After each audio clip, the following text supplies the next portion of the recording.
A frantic, "Watch out," as an unseen danger approaches. A pedestrian freezes in shock, staring up at a tilting telephone pole as they realize there is no way to escape the falling debris.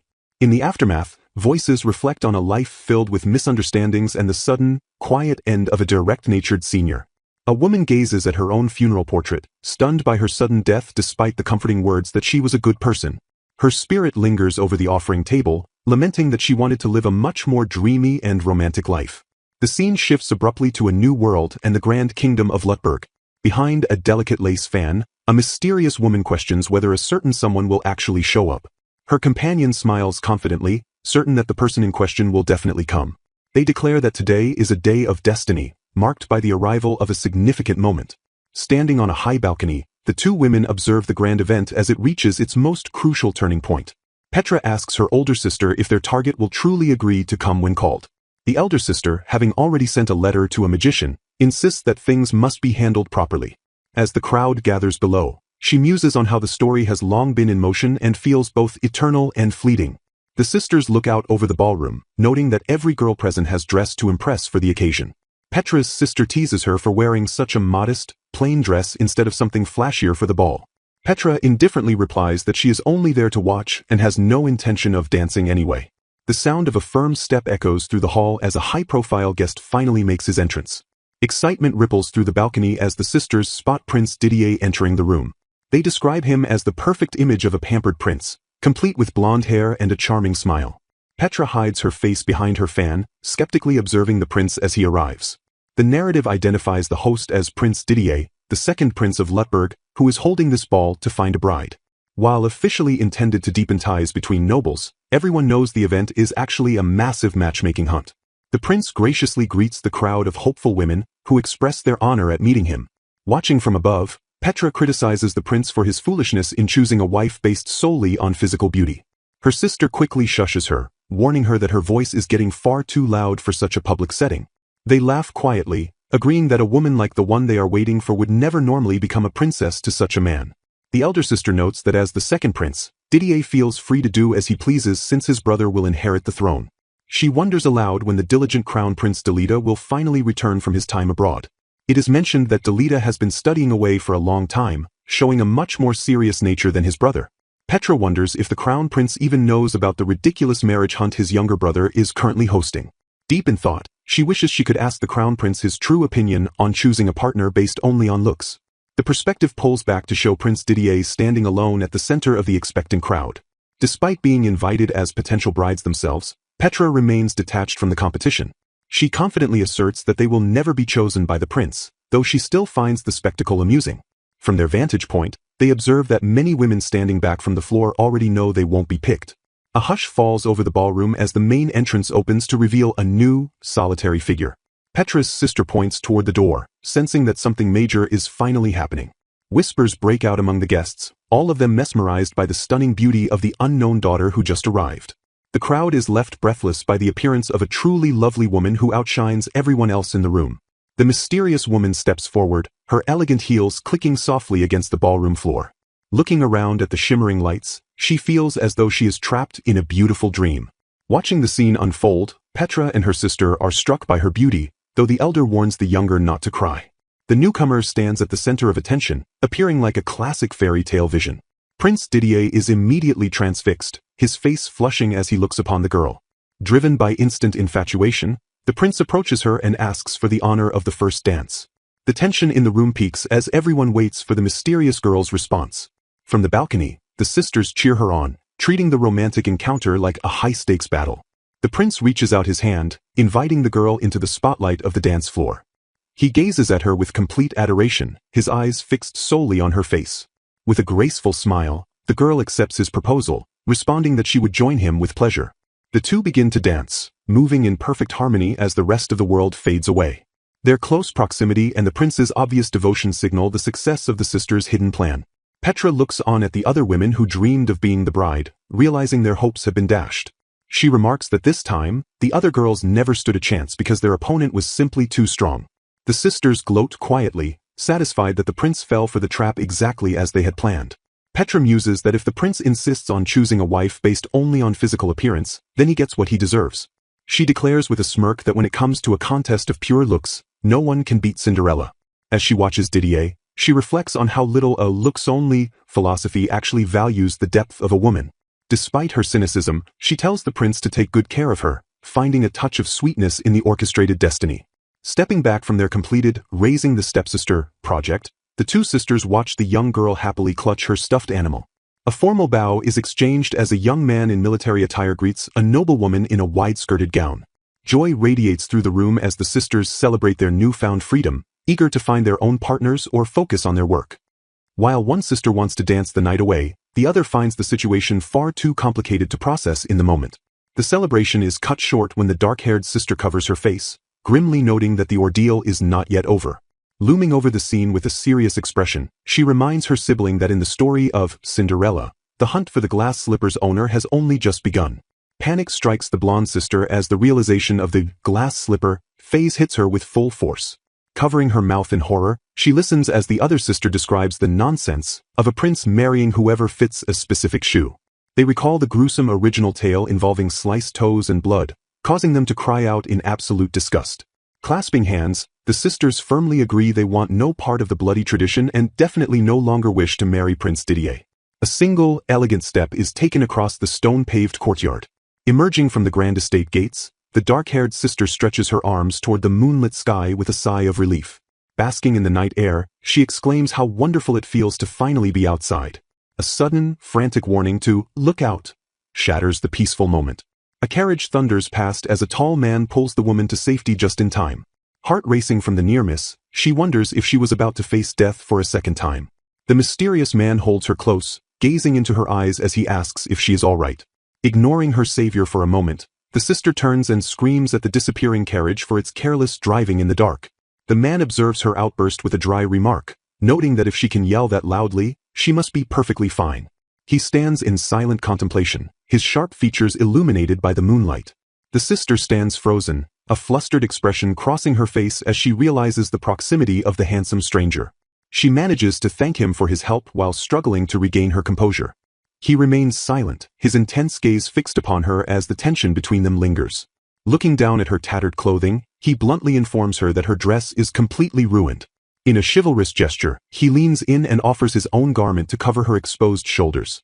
She looks at him with wide, soft eyes, quietly offering another "thank you" for his kindness. He urges her not to worry and to take the cloth, while she promises to find a way to repay him someday. Clutching the fabric, she reflects on how a dreamy life only belongs to Cinderella, knowing this is not the role she was intended for. They share a final, formal bow as she explains that she and her sister were reincarnated into the world of Cinderella. The narrative reveals the bitter irony. They have been brought back as the evil stepsisters. The memory shifts back to their childhood when their mother remarried, bringing them into a new home as stepsisters. The young sisters, Alexandra and Petra, are introduced to their new sibling for the very first time. A young, wide-eyed Ella introduces herself to her new big sisters, with an innocent, hopeful smile. The sisters are immediately struck by Ella's ethereal beauty, noting her porcelain skin and golden hair that seems to melt into the air. The passage of time brings tragedy as the foster father who brought Ella into their lives passes away. Looking back at the grieving girl, they can only describe her as an angel in their midst. Alexandra and Petra huddle together, deeply worried about how the young Ella will cope with such a loss. Looking at their solitary sister, they worry about her loneliness and the crushing debts left behind by her father. Ella approaches them, tilting her head curiously as she asks why her onesimus are making such sad faces. Taken aback by her resilience, the sisters stammer and try to hide their distress from the young girl. Ella beams at them, explaining that unlike when she lost her mother, she will be fine because she has both of them now. Her eyes sparkle with genuine affection as she tells her sisters that they will be okay because they are together. Inspired by her strength, the sisters resolve to stop moping and do whatever is necessary to move forward.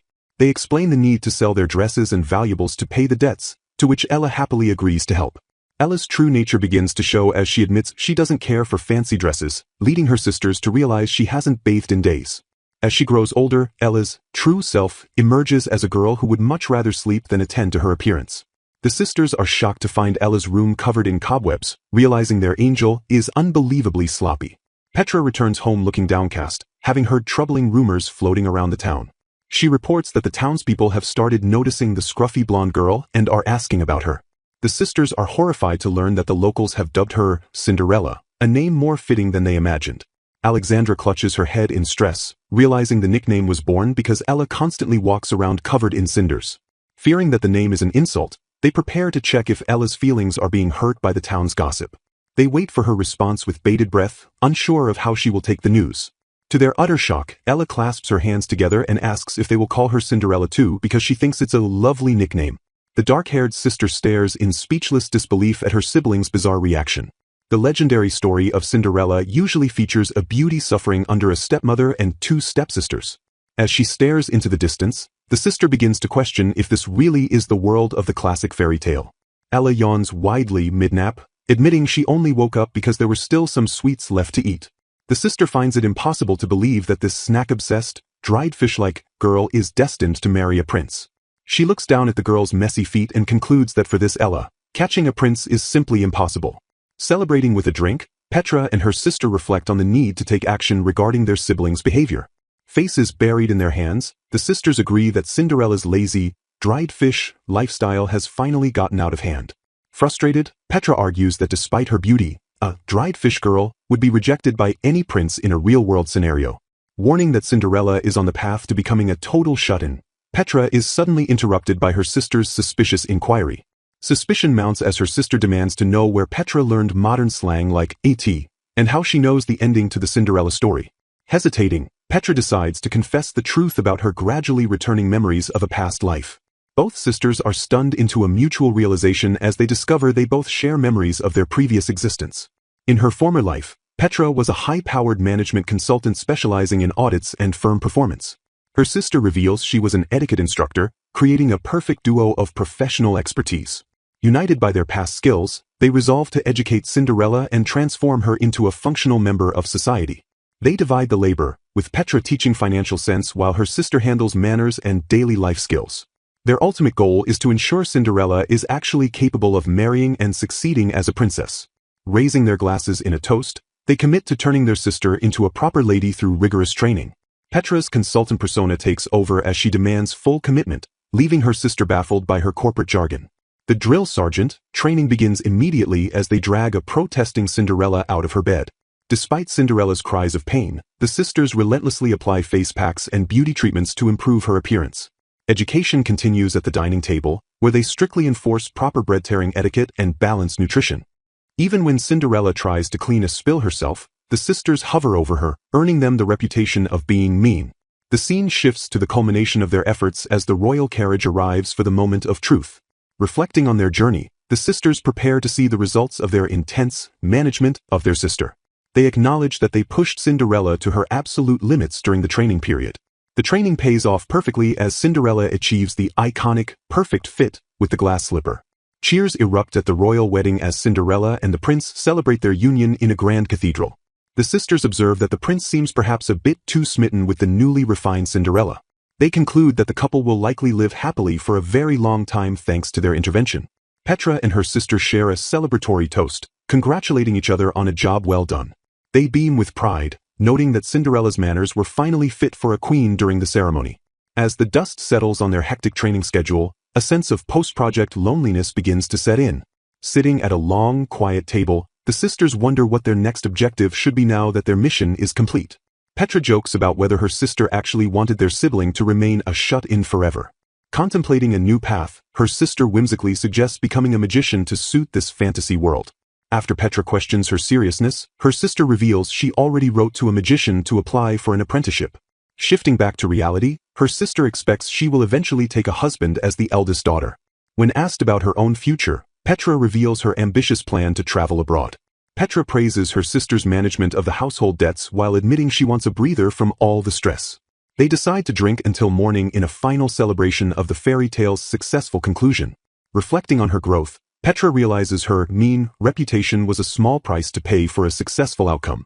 With Cinderella married off, Petra prepares to move forward and start her own personal story the next day.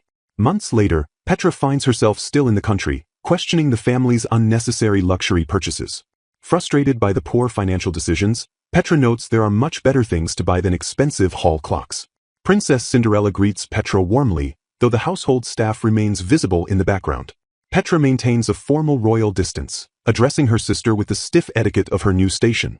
Cinderella playfully chides Petra for being so formal and asks her to drop the stiff act. The sisters share a silent moment of connection, the bond from their training still visible in their eyes. Walking through the palace gardens, the sisters enjoy the luxury their hard work provided. Cinderella admits she still struggles with royal propriety and begs Petra to choose her dress for the next ball. Petra reminds her sister that while she will always be there, Cinderella must eventually learn to stand on her own. When Cinderella complains that her sister is being too harsh, Petra insists that self-reliance is a necessary lesson. Stunned by the request, Petra realizes that Cinderella's dried fish habits are far more resilient than she thought. Resigned to her fate, Petra prepares to give her sister another lecture on responsibility. Cinderella plays up her distress, claiming Petra's refusal to help is an act of extreme cruelty. Onlookers misunderstand the scene as bullying, unaware that the sisters are actually engaged in a practiced, mean act. Petra sighs, realizing she is once again being pulled into managing her sister's life. Confronting her sister, Petra asks why she continues to make things so difficult for her. Cinderella confesses that the complexity of royal customs still leaves her feeling anxious and overwhelmed. Using her anxiety as leverage, Cinderella begs Petra to attend the upcoming weekend ball by her side. Cinderella mentions that even the prince calls Petra mean, which only adds to the public misunderstanding. With a heavy sigh, Petra finally gives in to her sister's persistent pleading.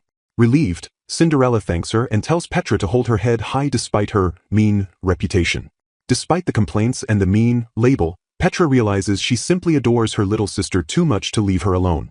In the dead of night, the moon shines over a sprawling, opulent palace where the sounds of a grand ball echo through the trees. Petra Colbert arrives at the palace, immediately feeling exhausted by the blatant waste and extravagance that ignores the plight of the common people. She reflects on the unnecessary luxury of importing exotic flowers while observing the high society atmosphere. Moving through the ballroom, Petra is surrounded by the biting whispers of noblewomen who accuse her of making the princess cry and cozying up to royals to find a husband. Reaching a sofa, Petra settles in with a weary sigh, mentally telling the judgmental crowd that they are more than welcome to ignore her. As couples dance beneath a glittering chandelier, she reminds herself that her only purpose for attending is to support her stepsister, Cinderella. Her solitude is interrupted by a sharp voice, causing Petra to snap her head around and demand to know who is bothering her. A tall, handsome man with a glass of wine looms over her, casually asking if he might join her on the sofa. Petra remains silent for a moment, assessing the stranger who has approached her so boldly. Seeing no way out of the social interaction, she gives a blunt, go ahead, and allows him to sit. The man mentions a borrowed tie and admits he didn't expect to meet her in person tonight, thanking her for a previous encounter. He explains that since he never gave his name during their first meeting, her confusion is perfectly understandable. Introducing himself as Eric Durenberger, he explains he is a commoner in charge of a trading house, which is why he is present at a noble ball. Petra looks him in the eye and formally introduces herself as Petra Colbert, the stepsister of Princess Cinderella. Eric settles into his seat, admitting that while he didn't realize who she was at first, her identity is now very clear to him. His tone turns sharp as he asks if the rumors are true, specifically, if she is jealous of Princess Cinderella. Petra's expression hardens as she realizes Eric has come specifically to lecture the supposedly mean stepsister he's heard so much about. She scoffs at the idea of him taking it upon himself to deliver a moral lecture, wondering who would actually be so bold. Eric leans in, his gaze intense as he asks if she is indeed the sister-in-law the public has been warned about. Petra looks away toward the dancers, acknowledging that Princess Cinderella is indeed very beautiful. She closes her eyes, momentarily lost in thought as she prepares her response to his blatant accusation. Looking him directly in the face, she simply agrees with his assessment of her sister's beauty. Petra explains that while they aren't related by blood, she has spent years drilling discipline and refinement into Cinderella as her family. With a look of genuine sincerity, she declares that her stepsister is her absolute pride and joy. She watches a vision of a happy, intelligent Cinderella, noting that all her hard work has paid off. Eric is visibly stunned by her answer, his hand frozen as he processes her unexpected display of sisterly affection. He leans closer, his eyes narrowing with deep skepticism as he asks if she is truly being honest. Petra raises her glass, looking confused and slightly offended that he would doubt her sincere feelings. Eric covers his mouth, admitting he never imagined he would hear such words from her lips given her reputation. Petra realizes with a flash of anger that this man is clearly picking a fight with her, even if his tone remains civil. Eric drops the pleasantries and tells her flatly that he's heard she treats Cinderella unfairly even after her marriage, making her unworthy of trust. He claims to be driven by righteous anger, and demands to know what she has to say in her own defense. Stunned into silence for a moment, Petra is outraged at being accused so aggressively by a man she just met. She stares at him from across the table, reeling from the hostile words she never expected to receive in a public setting. Petra looks out at the ballroom, thinking about how everyone in the palace hides behind masks and pretends to be happy. She knows the palace is a pit of jealousy and gossip where people cover their inner ugliness with beautiful clothes. Realizing the rumors of her being mean have reached even commoners like Eric, she understands why she is viewed with such suspicion. Despite her initial surprise at his directness, Petra finds her resolve and prepares to turn the tables on him. She stares him down with fierce intensity and boldly confirms his suspicion, declaring that she is indeed mean. Petra doubles down, telling him that she is mean to an extreme degree and won't apologize for it. She explains that even though her sister is married and gone, she can't stop herself from worrying about her well-being. A faint, protective smile plays on her lips as she thinks of Cinderella's gentle nature. Her expression shifts back to a sharp glare as she states that if Cinderella isn't happy, she simply cannot forgive it. Eric looks at her with a mix of shock and confusion as the conversation takes a turn he didn't anticipate. Petra asserts that if her sister were to be mistreated within the palace walls, there would be consequences. She warns that she would make sure even Prince Didier himself regretted it if Cinderella were ever unhappy. Eric remains speechless, his gaze fixed on the woman who is threatening royalty to protect her stepsister. He shifts the attack, asking if her behavior is actually rooted in jealousy because her sister married into royalty while she remained behind. Petra hides her face behind her fan, acknowledging that while marriage can bring happiness, his logic is flawed. She scolds him for being narrow-minded and assuming everyone shares the same shallow values regarding marriage and status. Petra emphasizes that her only wish is for Cinderella to stop worrying about her family and focus entirely on her own joy. She laughs off the idea of being jealous, explaining she's happy her sister is no longer lazing around their house like a shut-in. Because Cinderella worked so hard to marry into a stable situation, Petra views the move as a massive relief for the entire family. She notices Eric still looks unconvinced, which begins to genuinely annoy her. Petra points out that his mean stepsister question wasn't a question at all, but a prejudged accusation intended to condemn her. She calls his behavior childish and utterly discourteous for a grown man acting on baseless rumors. Looming over him with her fan, she asks if he actually believed the gossip that she was some kind of storybook villain. She sneers at him, asking if he really planned to humiliate her in public or pass private judgment on her character. Eric can only manage a weak, as his confidence completely evaporates under her verbal assault. Petra snaps her fan shut and concludes that while she understands the impulse for vigilante justice, his actions are still out of line. Petra sharply rebukes the notion of vigilante justice, warning that the rule of law collapses when private citizens take matters into their own hands while the courts still function. Amidst the backdrop of a formal ball, she emphasizes that in a nation where innocent until proven guilty is the standard, punishing the suspected is a dangerous path. With a resolute expression, Petra argues that allowing vigilante acts to be viewed as acceptable is a fundamental threat to society. As Eric looks on, she concludes her lecture by stating that such lawlessness would blur the essential line between truth and falsehood. Realizing her intensity, Petra quickly shifts her demeanor, checking if her brow is drooping before deciding it is time to depart. Adopting the persona of the mean stepsister, Petra gracefully takes her leave while maintaining her regal composure. As she walks away, she reflects privately on how she hasn't spoken that quickly or passionately in a long time. Suddenly, a hand reaches out and grabs her arm, catching her completely off guard. Eric desperately stops her, calling out for her to wait as she turns back in surprise. The two share an intense, silent moment of eye contact as the tension between them hangs in the air. Eric begins to speak, starting with a polite request for her to excuse him. Humbled by her logic, Eric admits he was wrong for judging and insulting a lady he had only just met. He offers a sincere apology for his earlier rudeness, demonstrating a sudden and complete change of heart. Petra is visibly stunned by the apology, as being treated with such respect is an entirely new experience for her. Although he was just doubting her moments ago, Eric now seems to believe her and asks if he may pose one more question. He inquires about her true perspective on Prince Didier and Cinderella's marriage, finding Petra's insights far more interesting than he expected. Petra maintains her distance, stating that regardless of her thoughts, she would not bare her heart to someone she barely knows or trusts. Eric watches her closely, his gaze lingering as he processes her firm refusal to open up. Petra turns and walks away again, leaving Eric alone with his thoughts in the middle of the ballroom. Watching her departure, Eric smiles to himself and acknowledges that Petra is a truly intriguing woman. Now safe at home, Petra contemplates traveling abroad, thinking that perhaps the country of Alishsel would be a nice place to take it easy.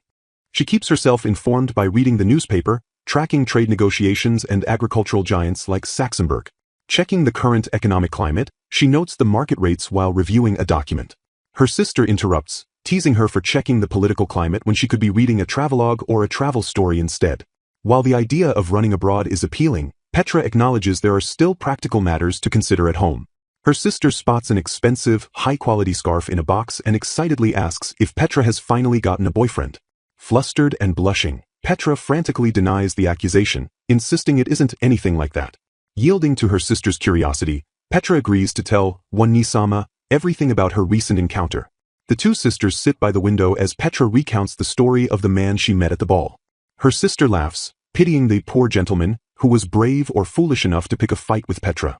Petra is just glad to have returned home unharmed after such a heated exchange. She notes with some surprise that even when she hit him with pure logic, the man didn't lash out at her. Petra reveals the most shocking part of the story: the man actually apologized to her. Her sister is immediately intrigued, demanding to know the man's name and what he does for a living. Petra identifies him as Erich Durenberger, a man who claimed his uncle entrusted him with running a trading house. Her sister realizes that if he is telling the truth, his name and company should be listed in the registry of the country's companies. Excitedly, she points toward a specific reference book known as the Trade Quarterly. Petra searches through the volume only to find that Erich's name is nowhere to be found.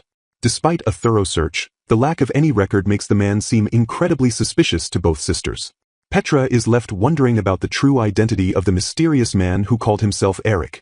The memory of their late foster father surfaces, a man who constantly bought unnecessary dresses for everyone. The sisters recall how he would shower them with necklaces and hair ornaments on a daily basis. Despite their mother's protests that there was no leeway left in the household budget, he never stopped his reckless shopping. He was driven by a naive imagination of how unbearably cute they would look in the items he bought. Our stepfather never considered the family finances, shopping every time he thought he could make someone happy. Persuasion proved useless as he splurged widely, even on people who were merely casual acquaintances. When he passed away suddenly, the family was left with nothing but a mountain of debt. Faced with ruin, Petra resolved that they had to do everything possible just to survive and keep living. She took charge, selling off their dresses and jewels to put as much money as possible toward debt repayment. Petra fought back against predatory lenders, threatening to take them to court for exceeding legal interest caps. Thanks to her hard work, they finished paying off the debt just before Cinderella's wedding, leading to her being summoned to another ball. At the new ball, she overhears rumors that the Ryman trading house has recently gone bankrupt. Petra listens intently to the gossip, her eyes scanning the room for more information. The rumors suggest that Lord Eckbert, the lord of the territory, is currently facing a crucial turning point. Petra stands alone, looking thoughtful as she considers the shifting political and economic landscape. She whispers a warning to herself that if the local lands don't stay vigilant, things could get rough very quickly. A familiar voice suddenly asks why she doesn't share those insights with the parties involved. Petra turns in shock to see Erich standing right behind her, catching her off guard once again. Erich notes that Lady Petra doesn't seem to have the same fiery energy she displayed during their first meeting. He asks if something is the matter, staring at her with an expression that is both curious and challenging. Confronting Pola, the protagonist notes her name's absence from the Trade Quarterly, a domestic firm index. A tense silence falls as the two figures lock eyes in a close, heavy atmosphere. Suspicious that her name isn't listed despite the publication being 3 years old, she demands to know his true identity. Identifying himself as part of the Ewell firm, the man reveals they handle half the nation's gemstones, shocking her with the scale of his house. Realizing she may have overthought his origins, the woman offers a soft apology while processing his impressive credentials. Breaking the tension with a wry smirk, the man asks if he truly looked like a swindler to her. Peering over her fan, she candidly admits she genuinely wondered if she was being duped by him. The man finds her honesty delightful, letting out a laugh and calling her reaction interesting. Pivoting the conversation, he reaches out a hand and asks to discuss their previous topic. Standing before her, he offers his hand and suggests they take a short walk together. She accepts his hand, marveling at the unexpected turn of events as she is escorted by this mysterious man. The pair steps out onto a balcony overlooking the estate, leaving the crowded ballroom behind. Taking in the view, she finds the cool night breeze refreshing against the evening heat. Addressing her formally, the man turns his attention back to their earlier business discussion. He questions why she expressed concern regarding the state of certain lands earlier. She explains that the trading houses supplying the bankrupt Ryman were located within those territories, earning his praise for her sharp memory. He watches her intently, his gaze sharp as he considers her insights. Impressed by her perception, he asks if she has any plans to put such intellect and knowledge to professional use. She scoffs at the idea, acknowledging that in a man's world, her many enemies would likely refuse to listen to a woman like her. Leaning in close, he counters her doubt by stating that he, at the very least, is interested in her mind. He questions why she doesn't leverage her influential position as Princess Cinderella's stepsister to make her mark. Turning away, she explains that she refuses to burden her sweet younger sister with her own worries. She adds that she also has no desire to rely on her younger brother for support. Watching him, she finds it surprisingly easy to talk to this rich boy, despite his somewhat stalker-like persistence. Hearing murmurs from the crowd about the princess's stepsister and her mysterious gentleman, she worries about potential misunderstandings. Although she feels she should leave, he uses the chilled night air as an excuse to usher her back in for another drink.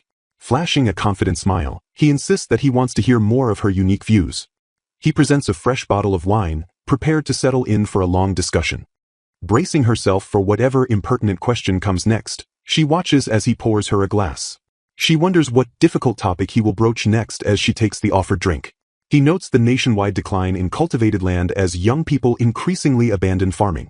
Warning that yields will eventually drop, he points out the growing risk to a stable food supply. He looks at her expectantly, asking for her thoughts on the agricultural crisis. She observes that imports from the Vra kingdom have already doubled to compensate for domestic failures. Mentioning recent talks with Saxonburg, she predicts that trade with them should begin shortly. She analyzes the state's move to loosen import rules as an efficient way to cover domestic shortfalls. The man hums in contemplation, carefully weighing her assessment of the nation's economic strategy.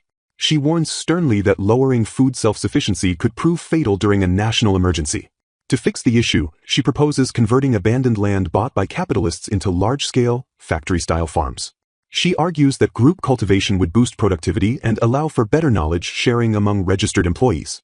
He mulls over the concept of agricultural corporations, clearly intrigued by her radical solution. When he asks how she knew about the Saxonburg talks, she simply credits the local newspaper. She admits the paper didn't mention trade, but she inferred it based on Saxonburg's status as a major farming nation. He continues to stare at her in silence, seemingly mesmerized by her deductive reasoning. Surprised by his sudden question about Hedran, she wonders how much longer this intense interrogation will last. He asks her to please share her thoughts, his eyes locked onto hers with unwavering focus. They sit together in the private booth, the wine flowing as the conversation turns to the complexities of Hedran. Frustrated by her time at the palace, she rants that the state moves too slowly on everything except organizing balls. He listens patiently as she continues her passionate critique of the government's lethargy. She gestures to the surrounding opulence, calling the absurd lifestyle she's witnessed over the last few months too much. Closing her eyes in exhaustion, she confesses that the extravagance makes her want to cry when she thinks of her own struggles. Looking at her glass, she notes that even the expensive liquor they are drinking is treated with no more respect than water. Declaring herself sick of the extravagance, she suddenly catches herself and apologizes for venting so much. The man gazes at her with a soft, unreadable expression as she recovers her composure.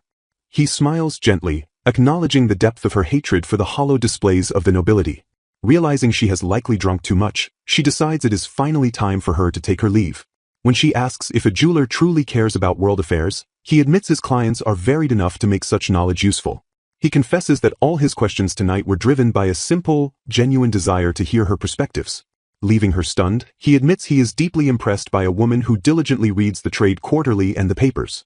Gazing with a soft, appreciative smile, Eric tells Lady Petra that he has never met someone so well-informed and expresses his sincere desire to speak with her again. Petra reflects on the pleasant hazy feeling of having had too much to drink and graciously thanks him for his company. As she begins to relax, the physical tension in her cheeks finally starts to loosen a little. Asserting her competence, she reminds him that she can perform a better job than most of the men in her vicinity. With a desperate look in her eyes, Petra's sister Cinderella begs for a massive, once-in-a-lifetime favor. Trapped by her sister's intense pleading, Petra finds herself unable to refuse Cinderella's desperate request to attend the upcoming ball. Overjoyed by the agreement, Cinderella waves a cheerful goodbye while thanking her sister profusely. As she departs, Cinderella tells Petra to look forward to the upcoming event with excitement. Left alone, Petra wonders why Cinderella constantly expresses such deep anxiety about her life. Petra reasons that Cinderella has Prince Didier to protect her and should simply let her devoted husband handle any issues. Cleaning a dish with a thoughtful expression, Petra agrees with her own assessment that Cinderella's worries are misplaced. Shocked and wide-eyed, Petra's mother questions her daughter's sudden and serious plan to attend another ball. While pouring a drink, Petra is interrupted by her sister calling out to her once more. Petra turns her head in confusion to see what her sister wants to ask her. With a dark and serious aura, Petra bluntly asks her sister where one might go to purchase a mask. With a bright smile, Cinderella reveals that the next grand event is actually going to be a masquerade. Dressed in a gold-plated mask and formal gown, Petra navigates the crowded ballroom while feeling out of her element. A man approaches her through the crowd and greets her formally as Lady Petra. Petra recognizes the man as Eric Sama and stops in her tracks at the sound of his voice. Hearing the specific way he says her name, Petra realizes there are very few people who speak to her with such familiarity. Frazzled, Petra immediately makes a flimsy excuse about urgent business at her estate to avoid the encounter. Grinning beneath his own mask, Eric asks if she is simply too embarrassed to face the man she vented to while drunk. Looking away in shame, she is reminded that he was the one who provided the wine that led to her outburst. Haunted by memories of her drunken venting, Petra feels a wave of embarrassment and wishes she could pretend the entire night never happened. Eric encourages her to relax and enjoy the anonymity of the masquerade where no one knows anyone else's identity. With a charming smile, Eric extends his hand and asks Petra if he may have the honor of a dance.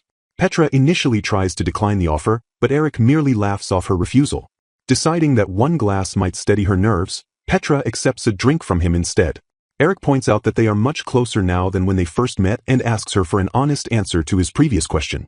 He specifically asks for her true thoughts regarding the marriage between Prince Didier and Cinderella. Annoyed by his persistence, Petra decides it would be faster to just give him a quick and honest answer. Eric promises to keep her confidence if she agrees to be completely frank with him. As they stand in the middle of the ballroom, Petra prepares herself to deliver her unfiltered opinion. Looking down solemnly, she prepares to explain why the royal matchup lacks logic. Petra begins her critique by stating clearly that the marriage was not a rational decision. Eric looks at her with a stunned and confused expression, surprised by her bluntness. She clarifies that while it is a perfect match for Cinderella, she still holds reservations about the prince's choice. Startled by her words, Eric asks if she actually dislikes her own sister. Petra reiterates that while she congratulates Cinderella on the best possible marriage, her critique lies elsewhere. With a firm look, she states that specifically Prince Didier's decision-making process was entirely irrational. She reminds him that Didier is a prince with significant responsibilities to the kingdom. Petra argues that as a second prince, Didier could be called to duty at any time regardless of the crown prince's status.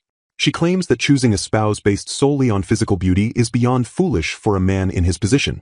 She lists the potential dangers of realizing a spouse is frivolous or wasteful only after the wedding has occurred. Petra emphasizes that any personal problems within the royalty will eventually affect the common people. After finishing her lecture, she asks if he is satisfied with her explanation and prepares to leave. As she turns to walk away, she trips and is caught by Eric in a sudden, close embrace. Petra is frozen in shock as she finds herself staring directly into his masked face. She tries to excuse herself as Eric holds her hand firmly. Surprised by his sudden movement, Petra is pulled into a dance as he ignores her attempts to wait. Eric leans in close and softly asks her to please dance with him in this manner. Petra realizes that he is leading her so expertly that she can perfectly anticipate every step he takes. The surrounding crowd watches in awe as the masked pair dances across the floor in perfect synchronization. Eric tells her it is an honor to dance with her, and Petra finally gives in with a small smile. As they move together, Eric decides to set the topic of the royal marriage aside for a moment. He turns the conversation to her future, asking what she personally thinks about marriage as a house heir. Eric confesses that despite being an heir himself, he has no strong desire to marry or have a biological child. He explains his belief that passing on knowledge is far more important than maintaining a bloodline. Eric warns that clinging too tightly to traditional ideas of blood can cause one to lose what is truly important. Taken aback by his modern views, Petra admits she originally thought he was far more rigid and conservative than he actually is. Wearing masks at a masquerade ball, Lord Eric and Petra Colbert engage in a deep conversation where he declares he will only consider marriage when he truly loves someone. Petra reflects that Eric's seemingly impulsive view of marriage actually mirrors the romantic ideals of Prince Didier. Eric defines marriage as a lifelong vow to one person, suggesting it requires an extraordinary, almost irrational spark of impulse to begin. As they dance, Eric leans in closer to emphasize that such an intense impulse is exactly what is needed to ignite a lifelong commitment. Beneath their ornate masks, the two share a silent, lingering gaze that fills the space between them with unspoken tension. Standing before a grand staircase in the center of the ballroom, Eric places a hand over his heart in a formal gesture as the other guests fade into the background. Moving to a private balcony, Eric explains that Prince Didier is burdened by the heavy responsibility of a declining kingdom. Petra reacts with visible indignation, clarifying that her feelings toward the situation are fueled more by anger than by worry. Eric watches her with a calm, discerning expression, his features softening as he observes her spirited response. Seated across from one another at a small candlelit table, Eric leans forward and directly confesses that he likes her. With a serious and commanding gaze, he tells Petra that he wants her to attend the next session of the Council of Sages. Petra is caught completely off guard, her face frozen in a look of total shock and disbelief at his sudden request. Dismissing her hesitation, Eric tells her to look forward to the formal summons while Petra struggles to process if he truly means that prestigious council. Petra recalls that the Royal Kingdom's Expert Council is a super important body where members change by topic to make major decisions that shape the nation. Panic begins to set in as Petra wonders why someone like her would be invited to such a high-level political meeting. Reaching out with a confident hand, Eric firmly declares that her attendance is already decided and he will not hear any objections.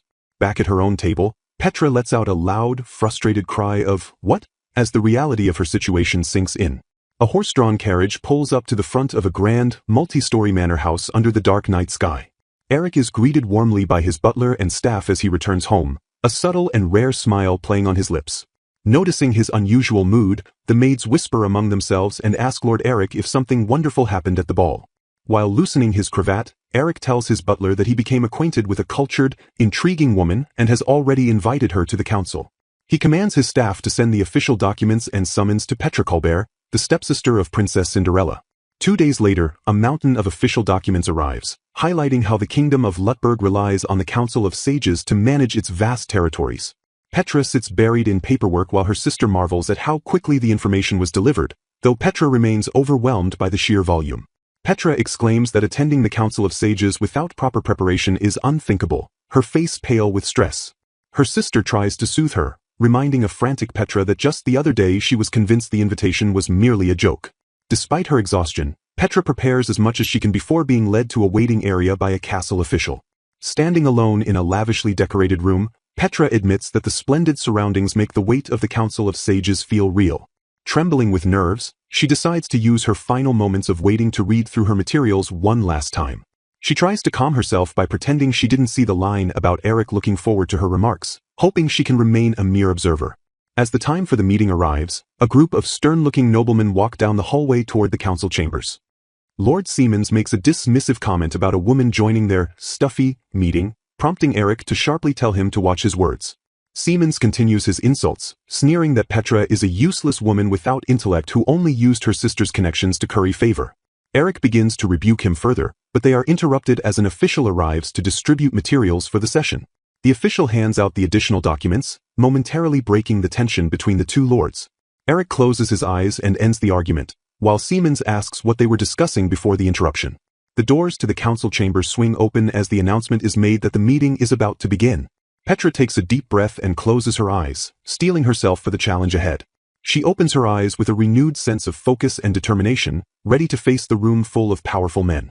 Entering the grand chamber, she sees the council members seated around a massive circular table in a room filled with light and shadow. Eric looks over at her with a sharp, expectant gaze as she takes her place among the elite officials.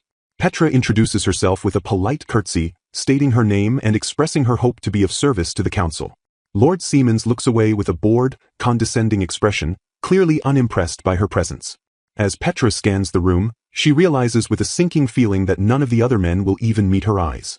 She stares forward, internalizing the cold reception and acknowledging the harsh reality of her situation. Slumping slightly in her seat, she feels a wave of inadequacy and begins to think that she really doesn't belong there after all.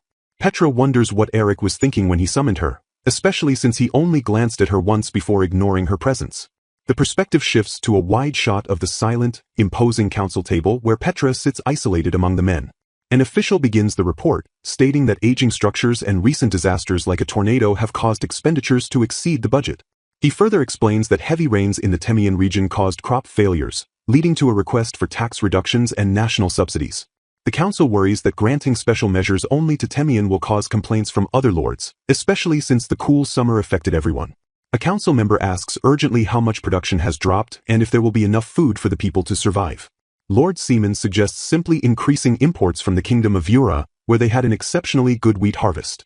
Another member counters that relying on imports will cause domestic wheat sales to decline, hurting local farmers. A different official suggests relying on inexpensive foreign crops this year so that the commoners can recover their strength for next year.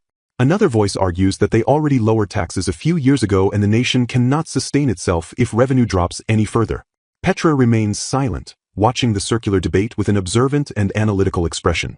Lord Siemens dismisses the plight of the commoners, stating that the lords are suffering too and it is the local lords' job to make them accept the situation. As the men continue to bicker, Petra realizes there is a crucial point that absolutely no one in the room has mentioned yet. Unable to stay silent any longer, Petra tentatively speaks up and asks the room if they haven't noticed a major flaw in their logic. Petra Colbert politely introduces a naive question regarding the matter of wheat. Addressing the room, Petra boldly suggests that the council should consider raising tariffs on wheat. She argues that raising tariffs would allow prices to match domestic products and prevent foreign goods from outselling them. A council member dismisses her suggestion as simplistic, calling her question truly naive in the face of complex diplomacy. Lord Siemens explains that the nation manages multiple imports and exports simultaneously under countless related laws. He boasts about his persistent negotiations with the Kingdom of Vra, a nation that has only recently expanded its diplomatic reach. Slamming his fist, Lord Siemens declares that worsening relations with Vra by raising tariffs is absolutely unacceptable. He insults Petra's presence at the meeting, stating it is troubling that she lacks such basic understanding. Other council members mock Petra, telling her she should stop relying on her connection to the Queen.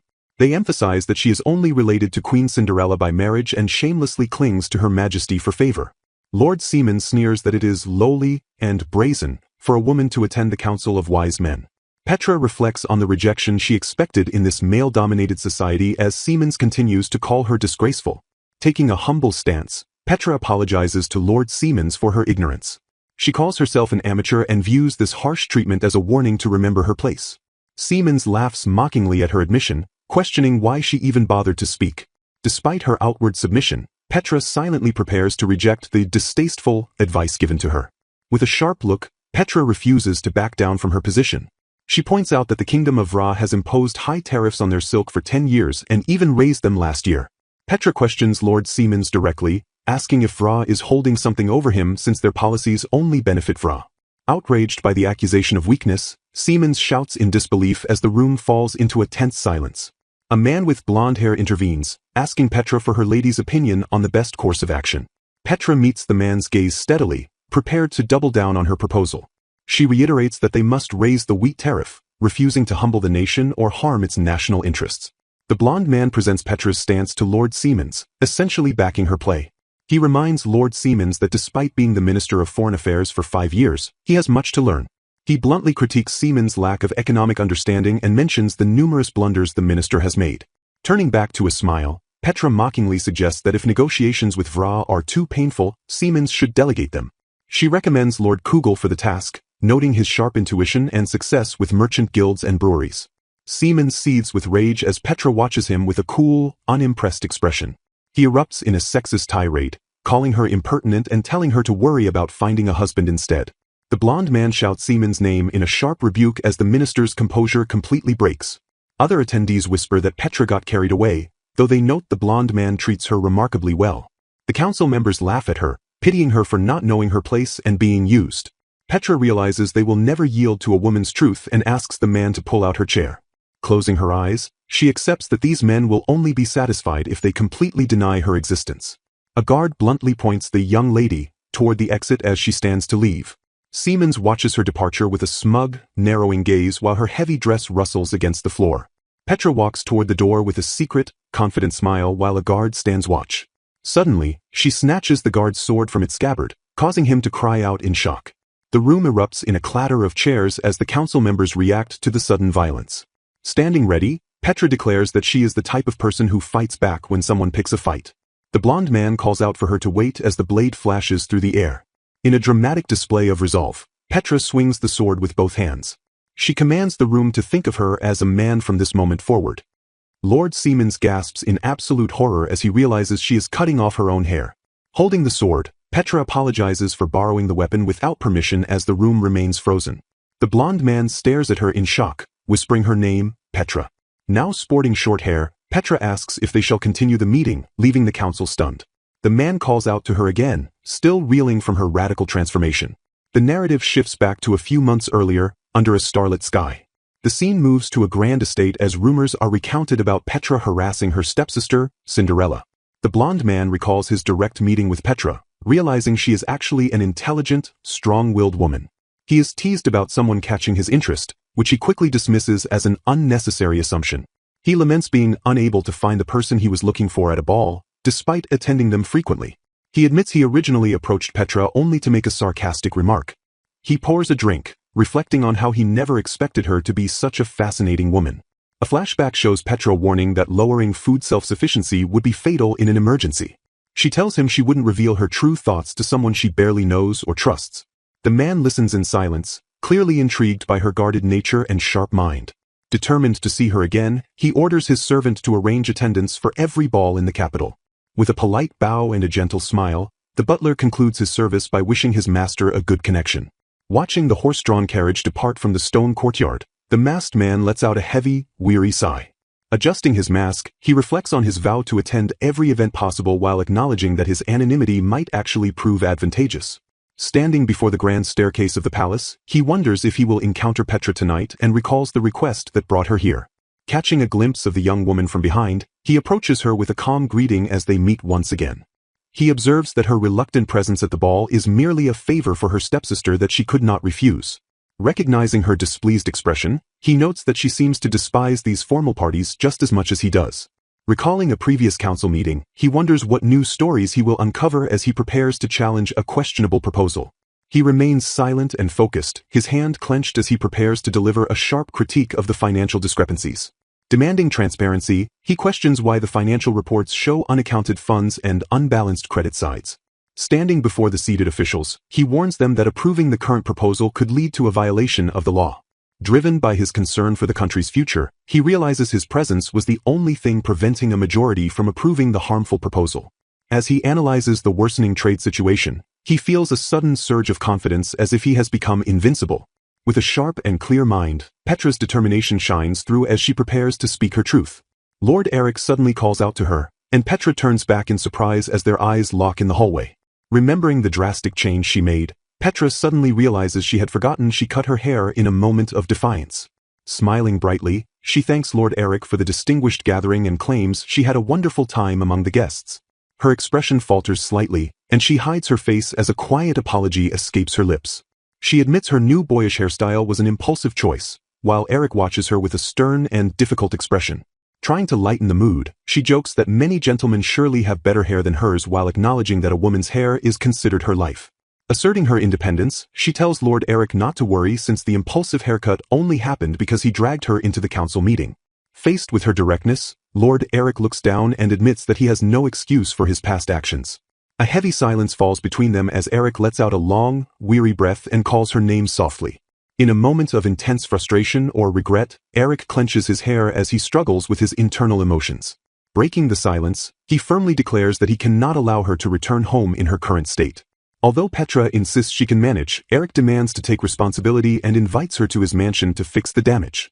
Looking her in the eye with absolute sincerity, he pleads with her to let him make amends for everything that was his fault. Petra is momentarily stunned into silence by the sheer intensity of his serious expression. Yielding to his persistence, Petra finally agrees to his request as they travel toward a massive, towering castle. Reflecting on her actions, she worries that she was incredibly rude to speak so bluntly to the country's top officials. As a viscount's second daughter, she feels a deep sense of shame for speaking her mind so freely at the Council of Sages. Sitting across from Eric in the carriage, she is gripped by anxiety over whether she will even be safe tomorrow. She spirals into dark thoughts, fearing she might be assassinated or meet with a staged accident as revenge for embarrassing Alec. Lost in her dread, her face turns pale and shadowed as she sits rigidly in the carriage. Eric breaks the tension by asking if she is finally feeling regret for her big performance at the palace. Defending her actions, she admits it was showy but argues it wasn't a flashy scene worthy of being called a grand performance. She maintains her stance, insisting that while her behavior wasn't plain, it was necessary for the situation. Lord Eric reaches out and gently takes her hand, silencing her with the unexpected physical contact. The sudden intimacy of his touch causes a sharp spark of tension to fill the small space of the carriage. Looking at her with a knowing smile, he tells her he made the right choice in calling for her and asks if she wants to correct her earlier statements. Petra snaps back that she hasn't said anything incorrect and that it's absurd for a politician to be crushed by a girl who just likes to read. Delighted by her fiery spirit, Eric leans in and tells her that her defiant answer is exactly the Petra he knows. Noticing his effort to lighten the mood, she asks if he was simply trying to cheer her up. Looking away bashfully, she confesses that she was actually worried she might have damaged his reputation. Eric moves from his seat to sit closer to her, his shadow falling over her as the carriage continues its journey. Placing a reassuring hand on her arm, he tells her not to worry because her actions are not a problem for him at all. Shocked by his sudden proximity and gentleness, Petra lets out a small gasp of surprise. She stares at him with wide, blushing eyes, her breath catching as the atmosphere between them changes completely. Eric turns his head away to hide his own blush, clearing his throat and offering a quiet apology for his forwardness. A lingering, loaded silence settles between them as they both process the intensity of the moment. Looking at him with a soft smile, Petra realizes that being with Lord Eric is a constant series of surprises. Upon arriving at the magnificent mansion, Petra is amazed by its scale as Eric is welcomed home by his staff. Eric explains that he sent a messenger ahead to ensure the staff was ready for their arrival and her request. The staff leads Petra away, referring to her as Lady Colbert, while she looks back at Eric one last time. A skilled hairdresser begins working on her, promising to bring out her charm even with the shorter hair. As they apply makeup and perfume, the stylist notes that a bit of color will make her complexion look much better. After a period of waiting, the door clicks open and the hairdresser announces that they are finished. The stylist takes her leave, satisfied that they have styled Petra's hair to make the most of its new length. Petra steps out and thanks Eric, noting that his excellent hairdresser has made her look quite presentable. Struck by her transformed appearance, Eric can only stare in silent awe, breathlessly whispering that she is beautiful. Lord Eric looks into Petra's eyes and tells her she is more beautiful than anyone else. As he stares at her, Eric admits that even he is surprised by the person he has become since meeting her. Petra offers a warm smile, confessing that being complimented on her appearance by such a gentleman makes her truly happy. Eric rests his chin in his hand, recalling how he initially misjudged her as a foolish woman jealous of her beautiful stepsister. He reflects on that terrible first impression where he unfairly labeled her as foolish, envious, and ugly. His gaze softens as he explains that talking with her allowed him to gradually understand her deep knowledge and quick wit. A confident smile spreads across Eric's face because every one of her qualities has genuinely surprised and impressed him. Standing before her in the grand hall, Eric declares he is now certain that forcing her to attend the Council of Wise Men was the right decision. He explains that despite the harshness of being the first woman to participate, he believed she would see it through. Petra looks up at him with gratitude, thanking him for making it easier for her to speak up during the proceedings. She brushes her hair back with a small smile, noting that his presence prevented others from lashing out during the heated situation. Eric watches her intently, thinking to himself that Petra's charm has become truly immeasurable. Startled by his constant praise, Petra asks if he has a motive, only for Eric to bluntly announce that he is courting her. Eric's intense gaze locks onto hers as he reveals that watching her boldly cut her own hair during the council meeting made him realize he wants no one else. While Petra reels from the shock of being his type, Eric acknowledges her independence but admits he couldn't live with the regret of letting her go. He steps closer, emphasizing that losing her now would be a mistake that would haunt him for the rest of his life. Without further hesitation, Eric drops a bombshell by asking Petra to marry him, leaving her completely stunned. Confused, Petra questions if she misheard him, recalling that he previously expressed no intention of ever marrying. Eric smiles gently, clarifying that he only intended to consider marriage once he found someone he truly loved. Blushing deeply, Petra struggles to process the proposal, wondering how to respond after years of being labeled the wicked stepsister. Eric senses her hesitation and firmly grips her, giving her the choice to either accept him now or endure his endless persuasion. Outraged by his pushy tactics, Petra wonders how anyone could be expected to decide on marriage in such an absurd, instant manner. Sensing her resistance to a traditional proposal, Eric offers to change his words to better suit her personality. He pivots the proposal into a business partnership, asking her to use her intellect to help him run his trading company. The offer stirs Petra's inner career woman from her previous life, making her waver as her professional blood begins to pump. Eric maintains a respectful, composed stance as he waits for her reaction to this new proposition. He suddenly produces a marriage certificate already bearing his signature, telling her that all she needs to do is sign it. Eric promises that if she marries him, he will never expect her to sit quietly in the background and will provide compensation worthy of her work. Petra is torn between her desire for a peaceful life and this unprecedented, once-in-a-lifetime job offer to be an advisor for the Yule Trading Company. She looks at the document from the Kingdom of Lutberg, weighing the life she planned against this sudden new path. Petra recalls her dream of living peacefully in a land where no one knows her, away from the wicked stepsister label. She gazes into the distance, wondering what kind of future awaits if she allows herself to be talked into this marriage. Eric leans in with a confident smirk, asking if the prospect of marriage has finally started to seem more appealing to her. Petra stares at him in silence, her eyes wide as she feels the weight of his serious gaze. The two stand close together, the atmosphere heavy with the feeling that a contract has been sealed between them.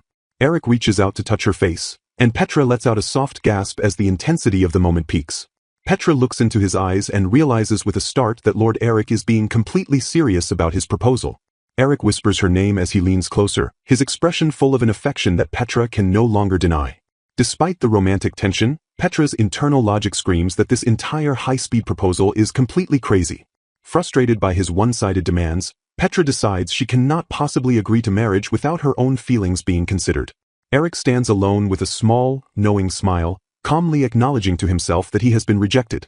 Petra rushes down the stairs in a flurry, urgently asking a servant to arrange a carriage so she can return home immediately. The butler is surprised by her sudden departure, noting that the master had just mentioned having dinner with her. Pausing for a moment, Petra offers a polite bow and apologizes for leaving so abruptly without properly expressing her gratitude. The staff member assures her it's no trouble at all, maintaining professional courtesy despite the confusion. As the servants scramble to prepare her carriage, they offer their deepest apologies for the sudden rush. In the privacy of her thoughts, Eric's passionate declaration that he wants no one but her continues to echo in Petra's mind. Petra remains completely flustered, unable to believe a man like Lord Eric would actually want to marry her. As she travels, a pang of guilt hits her, and she begins to wonder if her blunt rejection actually hurt his feelings. Returning to her residence, Petra calls out that she's back, only to stop in her tracks at a strange sight. She is greeted by a beautiful, almost godlike man who congratulates her on her proposal, leaving her wondering if he's an angel or a ghost.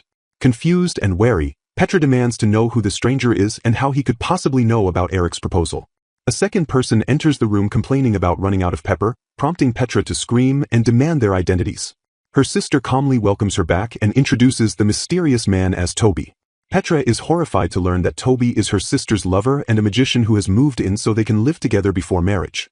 The sister explains that Toby Pharaoh is the very magician she asked to transform Cinderella for the ball.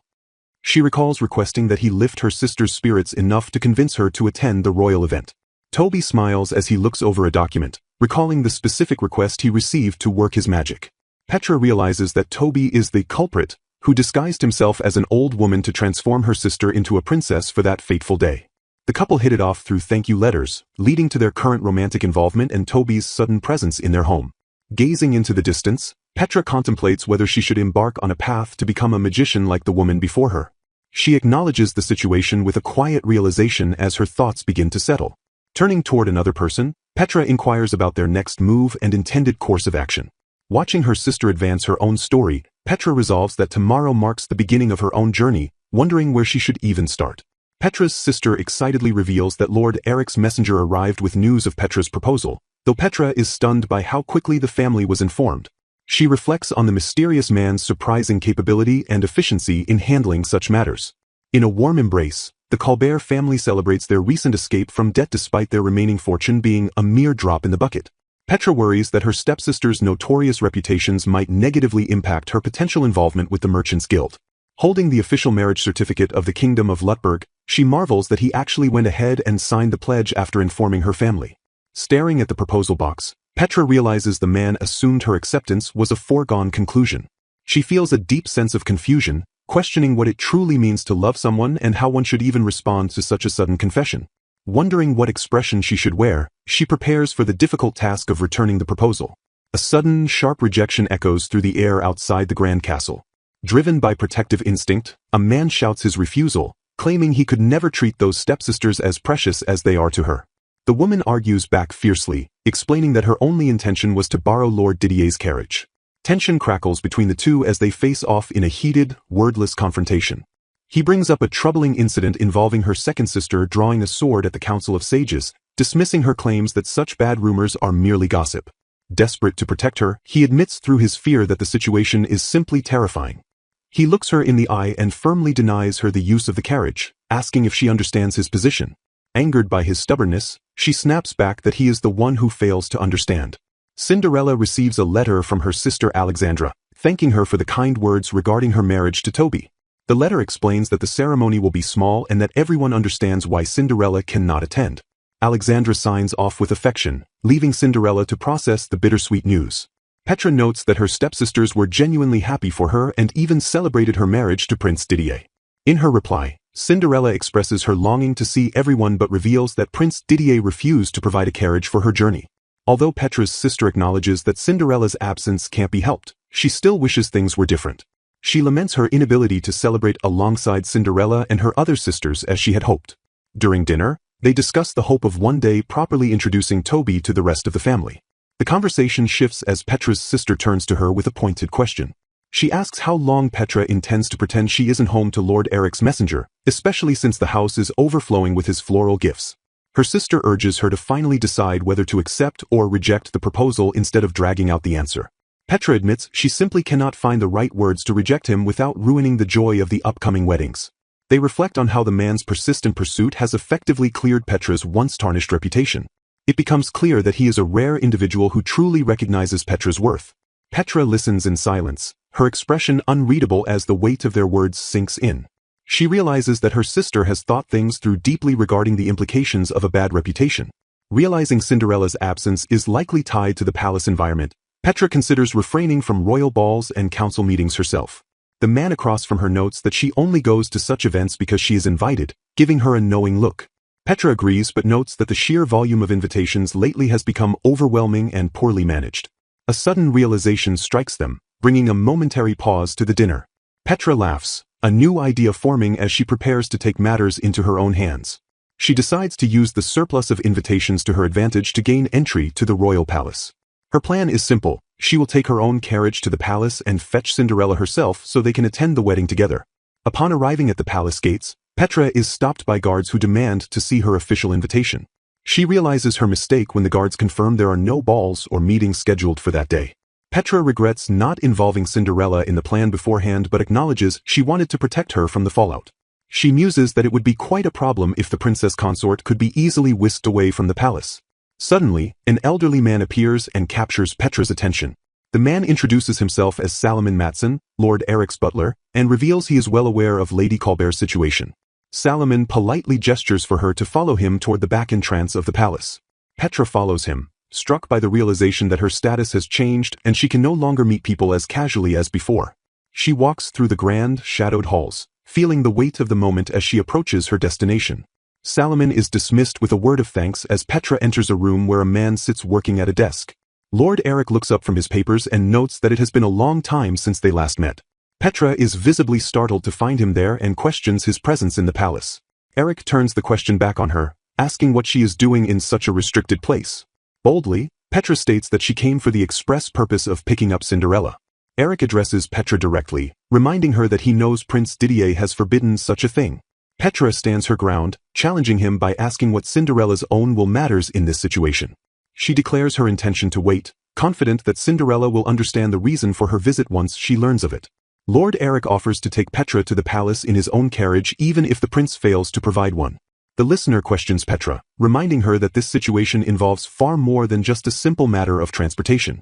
Gripping her dress in a moment of tension, Petra is warned that a single wrong step would constitute a grave crime. Desperate to attend despite the risks, Petra tearfully insists that her sisterhood with the princess makes their separation strange. Lord Eric closes his eyes in a moment of silent contemplation, acknowledging Petra's deep emotional resolve. The scene focuses intensely on his eyes as he processes the gravity of her request. Softening his expression, Eric declares himself to be on Petra's side and begs her not to look so distressed. Eric announces to a shocked Cinderella that he has finally secured official permission for her from the Queen. Cinderella and her companion gaze back in absolute disbelief at the news of the Queen's personal intervention. Assuring her that everything is finally all right, Eric encourages the sisters to cast aside their worries. In a massive close-up, a joyful face beams as Eric invites them to go celebrate together. The two women share a radiant, hurried moment of excitement as they prepare to depart. Outside the estate, Eric stands ready by his prepared carriage as Petra approaches him to express her gratitude. Petra hesitates for a moment, informing Lord Eric that she technically has her own carriage available. Eric stares back with a serious, unblinking gaze that signals his firm intentions. Eric insists they use his faster carriage, warning that any delay now would ruin their entire plan. Petra looks up in sudden fear, worried that Eric might be accused of a crime for helping her. Looking her directly in the eye, Lord Eric calmly states that he does not mind the risks involved. Seated inside the carriage, Cinderella whispers to her stepsister about the miracle of Lord Eric's recommendation to the Queen. Cinderella wonders aloud if this secret recommendation explains Eric's mysterious presence at the palace. Deep in thought, Cinderella questions Eric's true identity and why he would go to such lengths on her behalf. She remains overwhelmed with gratitude toward Lord Eric despite the lingering questions in her mind. Lord Eric maintains his composed, enigmatic expression as the journey continues. The carriage arrives at a grand, church-like structure where someone calls out Cinderella's name in greeting. A beautifully dressed woman with an elegant hairstyle appears, radiating joy. The stepsisters offer their heartfelt congratulations to Cinderella, moved nearly to tears by her stunning appearance. A handsome man smiles warmly at his stepsister, expressing how truly happy he is to see her there. Petra watches the happy reunion, silently wishing for her sister's lasting happiness. The scene transitions softly, focusing on the quiet, emotional depth of the moment. The sisters clasp hands in a shared moment of bliss, feeling immense joy that they could be together for the occasion. Cinderella pulls her stepsister close, offering a deeply personal thank you to Petra for everything. Petra points toward Lord Eric, suggesting that he is the one who truly deserves their gratitude. They discuss the incredible difficulty of a merchant guild member making a direct request to the Queen. As the event continues, the group acknowledges how difficult Eric's task must have been behind the scenes. Petra resolves to send a formal thank you letter to Lord Eric as soon as they return. Elsewhere, a furious Lord Siemens learns that Petra successfully snuck into the palace to take Cinderella out. Siemens and a cloaked figure discuss the troubling fact that they somehow obtained the Queen's permission. An angry woman brandishes a sword, lamenting that their enemy's influence has reached the royal family. Lord Siemens seethes over the outrage at the Council of Sages and their ability to slip through the palace freely. The cloaked figure remains silent, their mouth set in a grim line of hidden frustration. They fearfully speculate that the woman's true goal might be to take absolute control of the entire country. Clenching his fist in rage, Siemens declares the situation to be completely unforgivable. He cruelly remarks that in another age, Petra Colbert would have been beheaded without the right to complain. A dark, sinister smile spreads across the face of the man as he plots his next move. He vows to personally expose her crimes and pass judgment on her himself as the story continues. Much later, Petra is called upon as she finishes getting ready in a dress different from her usual attire. It is the day of the Harvest Festival, a grand event where the harvest is brought to the capital to thank the gods. During this festival, status is forgotten as nobles and commoners dress like farmers and dance joyfully together. Petra recalls sending a thank you letter to the busy Lord Eric following her sister's wedding. To her shock, Eric responded with a series of extremely passionate letters declaring his longing for her. Despite these letters, Petra hasn't seen the head of the great trading company since the wedding day. She reflects on the fact that they haven't even made any concrete plans to meet in person. Her companions tease her, noting how adorable she looks today despite her slightly open neckline. The festival grounds are packed with people and vibrant stalls as the celebration begins in earnest. The group marvels at the regional dishes and rare vegetables while noting that Prince Didier is scheduled to speak. They have arrived early to see the princess consort, Cinderella, who is due to appear in over an hour. Excited by the festive atmosphere, they decide to find a drink while they wait for the royal appearance. Petra wanders through the crowd, her attention suddenly caught by a familiar figure. She spots a man in a deep hood moving through the crowd as if trying to remain hidden.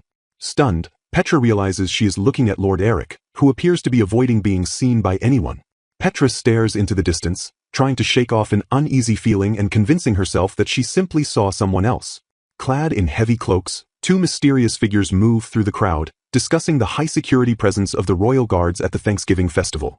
One figure questions the necessity of their companion personally conducting a reconnaissance mission while dressed in such a suspicious disguise.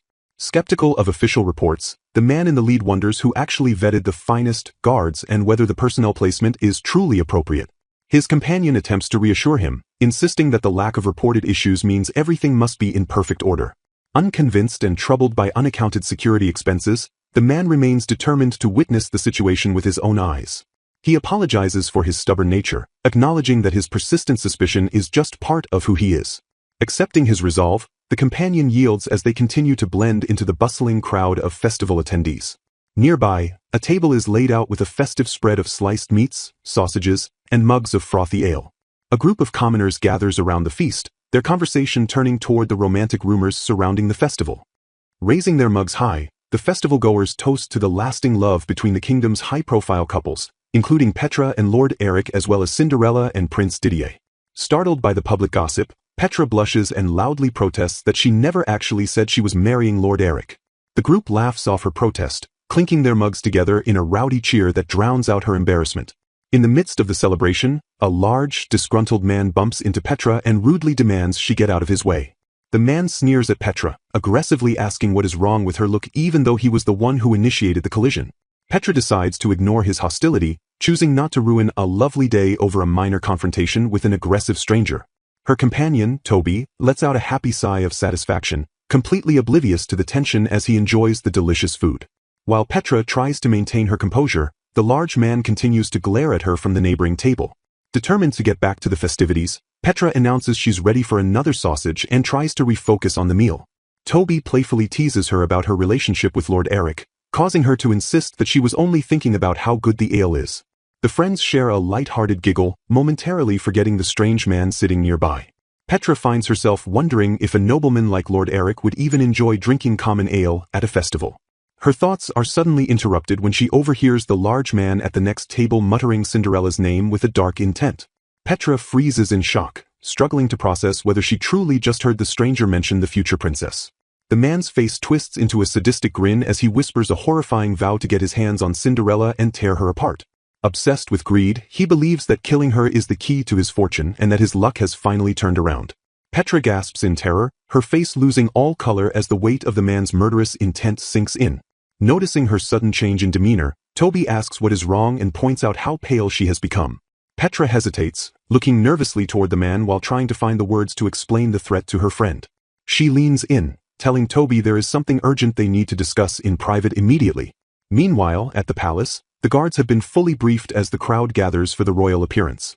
Cinderella looks out at the massive sea of people, noting that the turnout for the royalty is truly impressive. The onlookers buzz with excitement, realizing it is a rare opportunity to see Prince Didier and Lady Cinderella together in public. Prince Didier and Cinderella emerge onto the balcony, walking hand in hand as they prepare to greet their subjects.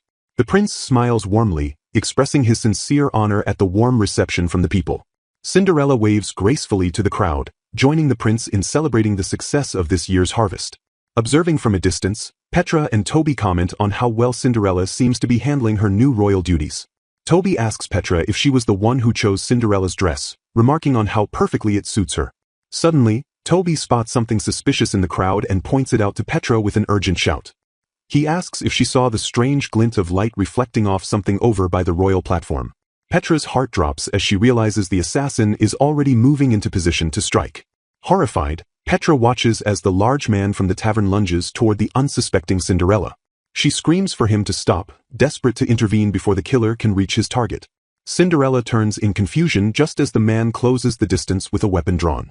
A heavy thud echoes through the area as the scene erupts into total chaos. Panic flares as voices cry out to catch the attacker while others scream Petra's name in distress. Petra gasps in pain, her vision blurring as she reels from the impact of the confrontation. Cinderella cries out in horror, seeing blood dripping from Petra's arm after she jumped in to take the blow. The crowd scatters in every direction as the mysterious cloaked figures from earlier rush toward the source of the violence. Cinderella cradles her friend, begging someone to find a doctor quickly and pleading for Petra not to die. Despite the wound, Petra tries to remain stoic, insisting she is fine and asking if Cinderella is unharmed. Cinderella lets out a sob of relief, though her face is still etched with deep worry for her protector. Toby rushes to their side, shouting for Petra to hang on as the reality of the assassination attempt sets in. A stern-looking nobleman watches the scene with intensity as Petra is lifted and carried away for medical attention. An urgent order is given to bring a carriage immediately to transport the wounded girl to the palace. Petra drifts in and out of consciousness, her world reduced to a blur of movement and pain. She eventually wakes up in a lavish, beautiful room that smells faintly of pleasant herbs.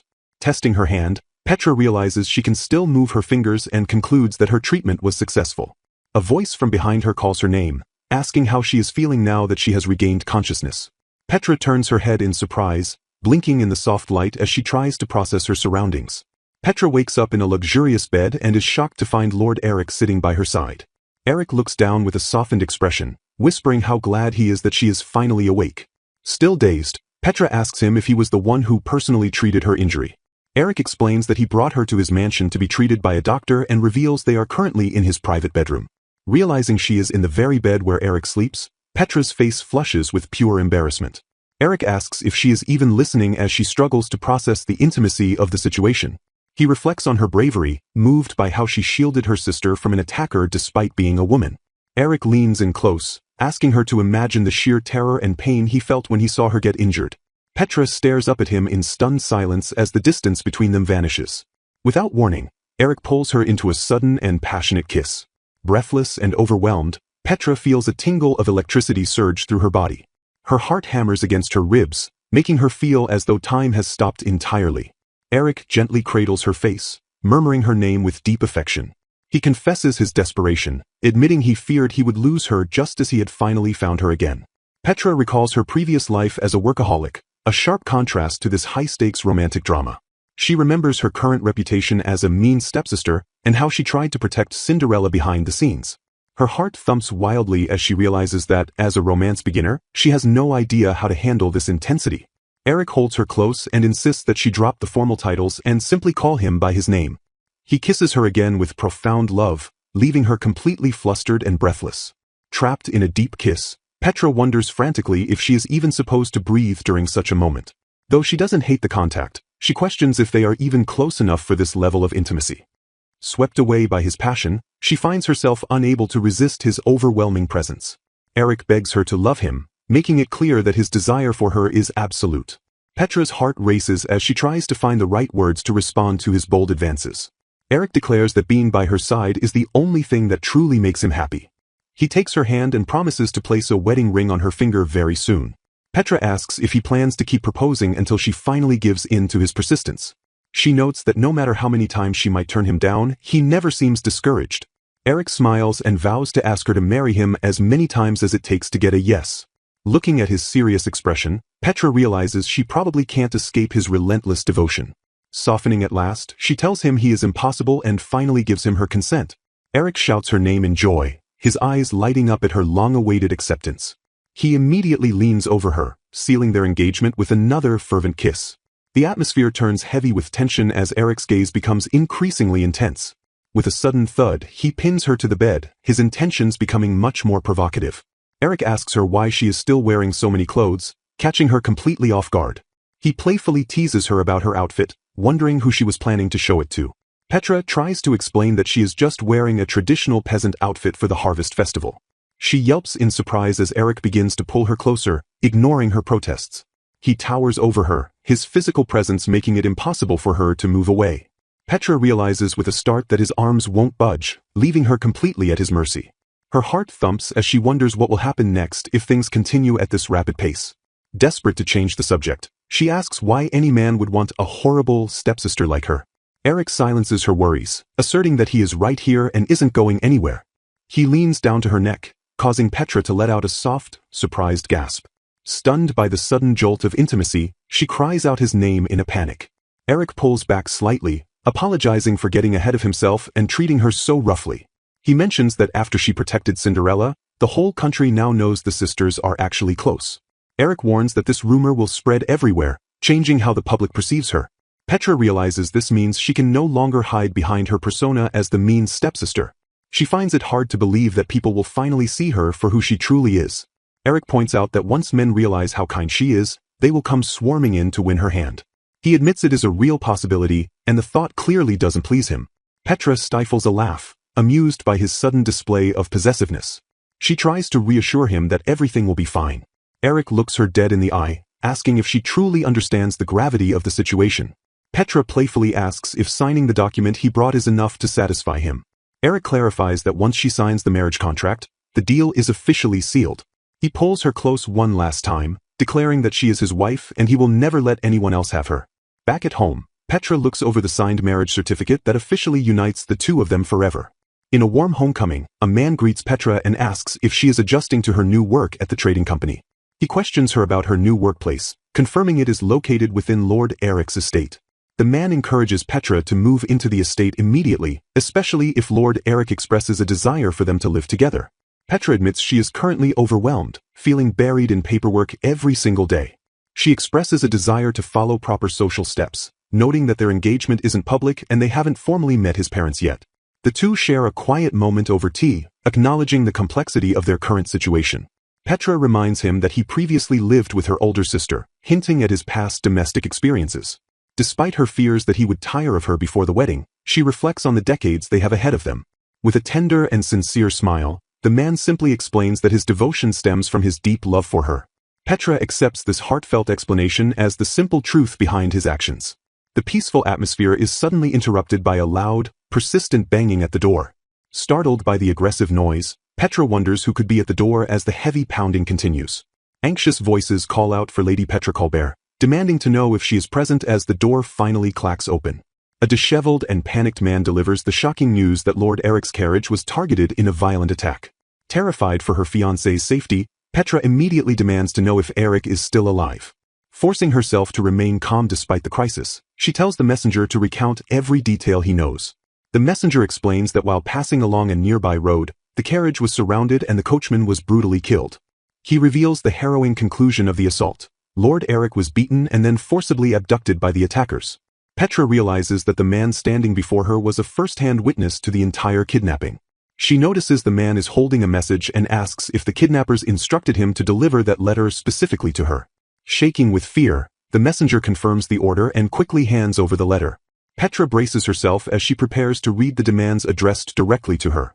The ransom note warns her to come to a designated location alone and threatens that any disclosure of the incident will have dire consequences.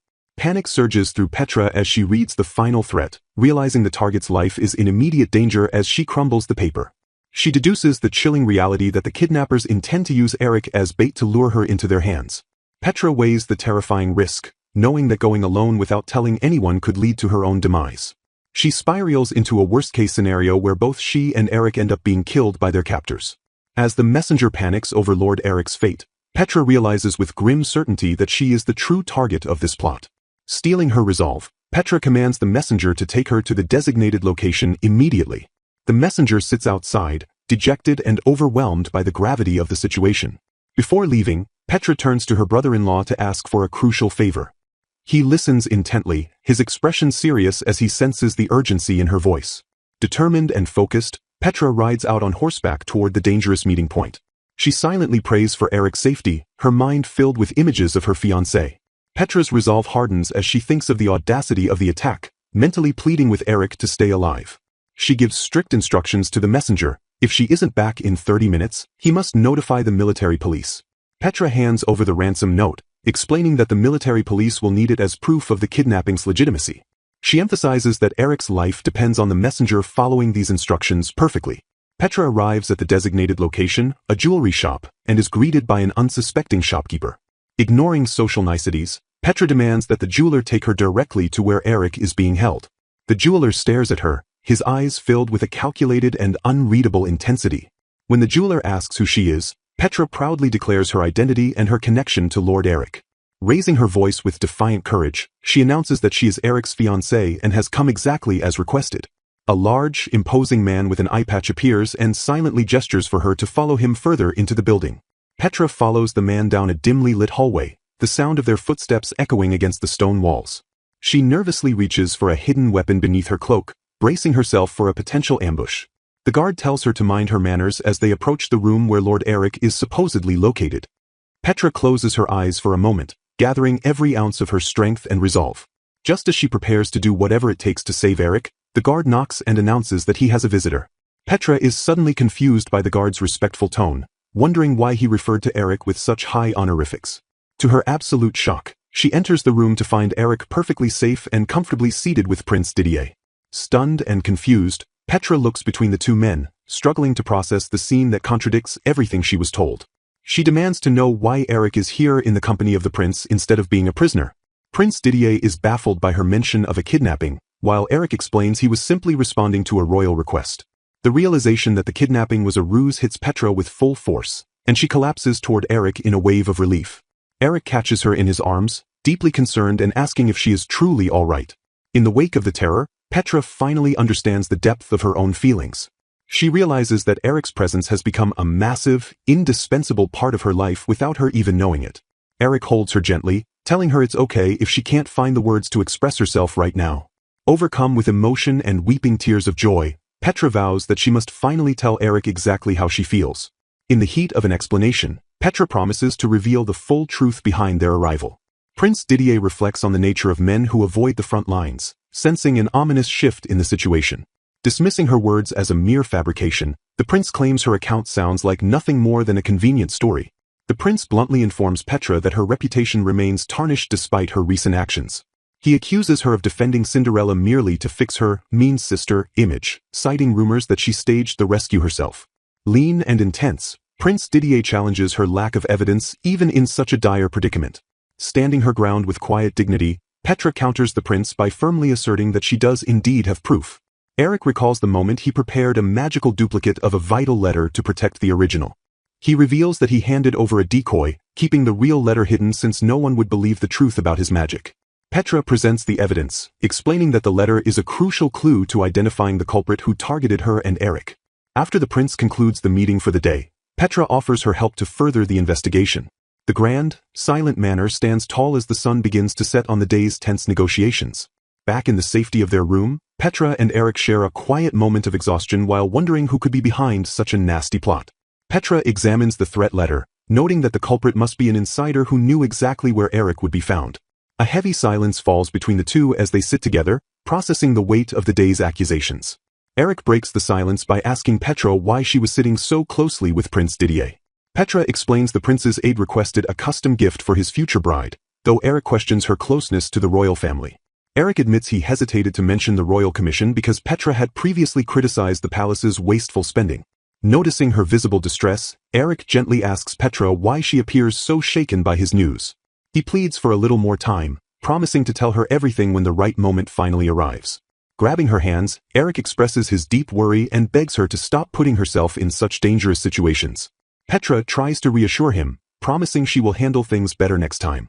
Eric teases that his princess is a bit too brave for her own good, leading to a flustered reaction from Petra. With a serious look in his eyes, Eric stops her to say there is something important he needs to confess.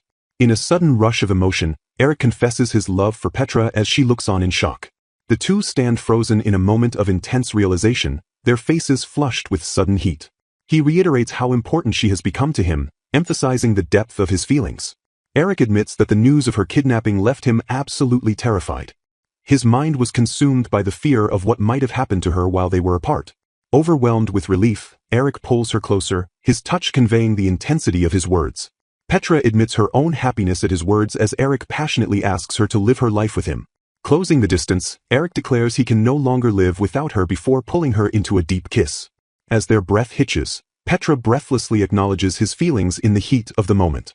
Eric pulls back slightly, his gaze dark and determined as he tells her no. He tells her she still doesn't understand the true depth of his desire for her. Sweeping her off her feet, Eric carries Petra toward the bed in a display of overwhelming passion. He whispers against her skin about just how much he truly loves her. Eric vows to make her feel his love with her entire body as the night takes a sensual turn. A soft gasp escapes Petra as Eric begins to show her the physical depth of his devotion. Lost in the moment, Petra's breath hitches as Eric's touch becomes more intimate and demanding. Feeling a surge of nerves, Petra asks Eric to wait, admitting that the intensity of the situation is a little scary. Eric gently reassures her that it's okay if it's her first time, acknowledging his own lack of experience as well. He looks at her with pure adoration, calling her a truly cute and precious person. Eric tells Petra to simply trust him and give herself over to the moment. With a quiet breath of acceptance, Petra agrees to let go and follow his lead. He tells her she is beautiful enough to captivate any man alive, though she humbly tries to deny it. Petra looks away, overwhelmed by his praise and the vulnerability of the moment. Eric chuckles softly, feeling as though he has come to understand her heart just a little bit better. He observes that while she thinks she isn't attractive, she secretly longs for a love that is wholehearted. He points out how she blushes like a young girl whenever he praises her as proof of her true feelings. Leaning in close to her ear, Eric whispers that he has absolutely no intention of stopping now. Petra's heart thumps wildly against her chest as his declaration echoes through her. Eric removes his shirt, revealing his muscular frame before leaning down to taste her warm skin. A sharp cry escapes her as she twitches under the heat of his touch. Breathless and overwhelmed, Petra gasps out as his hands move over her body. She finds herself wanting to cling to him even more, wondering what she should do about these rising emotions. A soft moan escapes her as they become further entwined in their shared passion. Eric stops to tenderly ask her if he is causing her any pain. Petra tries to ask him to wait for a moment, but he apologizes and asks her to bear with the intensity. He whispers his love for Petra one last time as they surrender completely to one another. A romantic morning unfolds in a lavish bedroom as a couple shares an intimate embrace beneath the canopy of an ornate four-poster bed. Deep in a secluded stone chamber, a cloaked figure seethes with frustration that a certain woman interfered with his plans at the village. Clenching his fist in anger, the mysterious man realizes with dread that a crucial piece of evidence has fallen directly into that woman's hands. The conspirator mocks the idea that she would actually risk her life for others after hearing rumors of a kidnapping plot.